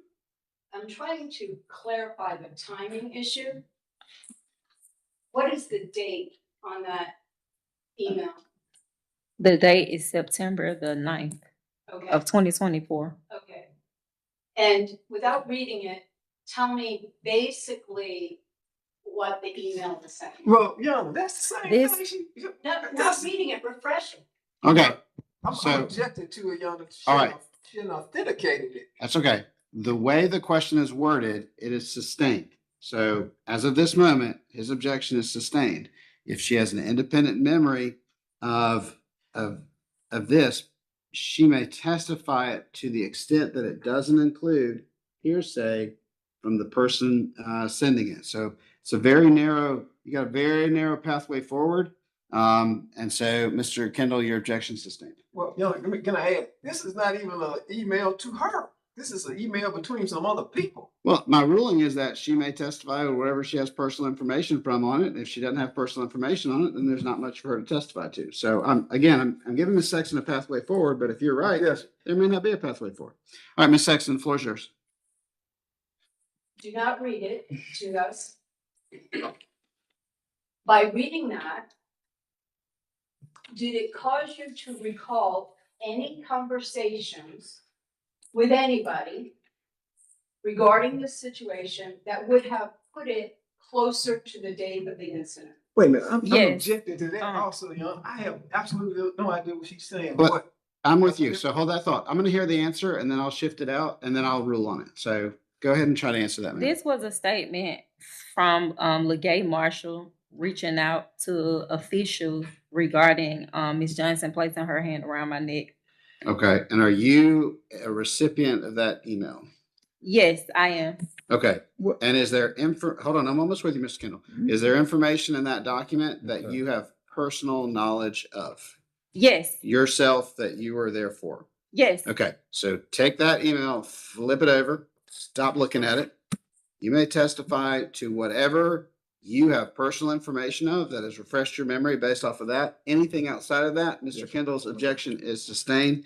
You may not testify to what Ms. Marshall said in the email or what they responded or anything like that, but you may testify to the information that is in that email that you personally present, saw, and heard at the time of the event. Does So that you're make sense, saying- ma'am? I was a recipient of the email. I remember speaking with the individual about a second notice to that individual. Mhm. So is that, I was there at the same time? And you can say whatever you said in there, but you may not testify to what another person typed So I or didn't sent. say anything within the email. I was just, the recipient because it was a follow-up, being that no one came out. Okay. All Okay, right. So it doesn't appear that she has any personal knowledge. I'm not hearing any personal knowledge. You'll correct me if I've got this wrong. I'm just trying to ask her,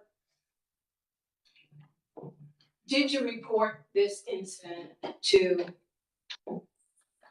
yes, I reported the with, union representative? yes, ma'am. Okay, And that's what this is, Your Honor. okay. Yeah. You reported the incident to the union? Yes, And I know the rules of evidence are very frustrating, but they are very strict and they require me to walk a lot of tightropes in this courtroom. understandable. Otherwise, we'd be talking about things that happened in third grade. Yes, sir. So just bear with me as I try to walk us through to make certain that what's put on the record is proper. And I get that that's frustrating and I respect that It's that's okay. not emotionally satisfying. Can I say So, something? well, Oh. let Ms. Sexton's the one who's got the floor. So I want to be very careful because I want to abide by the court's rulings. Do not tell me what that email says. Okay. Tell me what you did, what you said to the union representative at which period of time. So, around the maybe 5th or 6th of September, when I came, well, actually, when I came back, I came back, I think my leave stopped on the 8th. So I came back to ask, when I came back into the office right before Ms. Johnson came on the floor, I asked LaJay, had she heard anything about the first email that she sent out regarding her, Ms. Johnson placing her hand around my neck? Okay. And, okay, so that was on that particular day in September, What day Correct. was that again? the date of the, 9th, it was September 9th. Thank you. When I came back into the office off of my vacation, which was like the 8th or the and 9th. you were basically following up, hey, what is happening with the grievance? Correct. Okay, so you didn't wait forever to file a grievance? No, I did not. All right. Anything else, Ms. Sexton? No, that's it. All right, Mr. Kendall, any additional cross? No, sir. All right. Ma'am, you may return over to your seat at the stage table. All right, so it's 11:53. Do you have another witness, Ms. Sexton?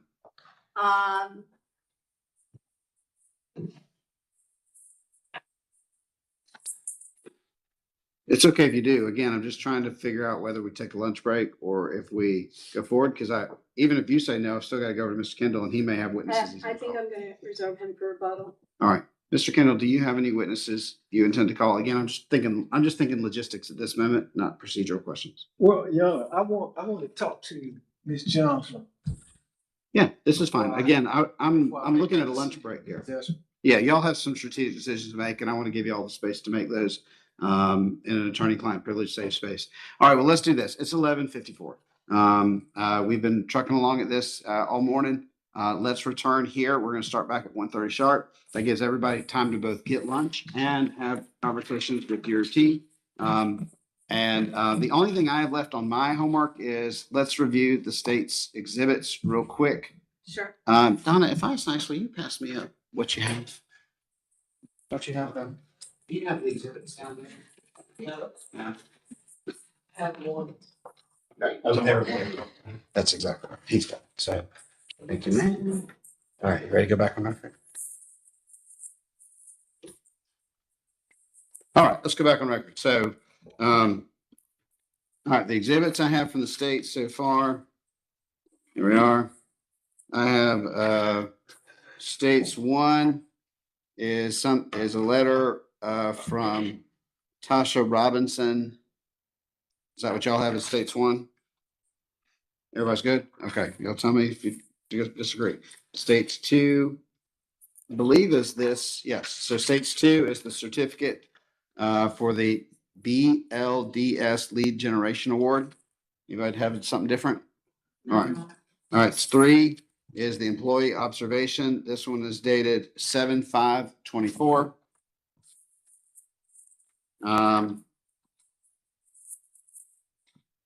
Four is looks like a two-page employee observation. This one's dated 7/15/24.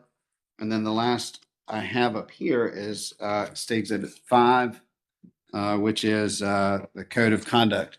I have a State 6, which is the USPS Zero Tolerance Policy in my notes, but I don't have that here. Do y'all have, anybody have that? State Exhibit 6, maybe in your documents? Oh, yes, we And- do. Well, and Thank you for housekeeping. that's all right. Miss Johnson and Miss Gooden, y'all don't know this, but I can't be trusted with paper, which is why I have to be very careful to make certain that what y'all think I have and what I actually have match. All right, I have these 6. I don't show them as tendered. Are you plan on tendering them? Yes, Your Honor. All right. Mr. Kendall, do you have any objections to any of these 6 being tendered and admitted? No, sir, Your Honor. All right, so 1 through 6, states 1 through 6 are tender admitted without objection. I have the originals up here. If you need them at any moment, just ask as we move forward into the lunch hour, or as we return after the lunch hour. All right, any housekeeping, Ms. Sexton, before we break for lunch? May I release the witnesses? Yeah, no, In just a second, yes. I would like the court to bring those witnesses back down here and explain to them that it would be improper for them to be That's a talking to. Great idea. Clint, if you'll go get them and bring them back into the courtroom, and let me just have a quick conversation with them over lunch. That's a great suggestion, Mr. Kendall. I appreciate that very much. So, because I've had these where it goes really smoothly, and I've had these where it goes really, really badly. And I'm with you that one extra conversation could save us all a afternoon of heartbreak. All right, any other housekeeping, Ms. Sexton? No, Your Honor. Any other housekeeping other than that, Mr. Kendall? No, All right, we're at ease until the potential rebuttal witnesses may come in. And then again, we'll break for lunch. So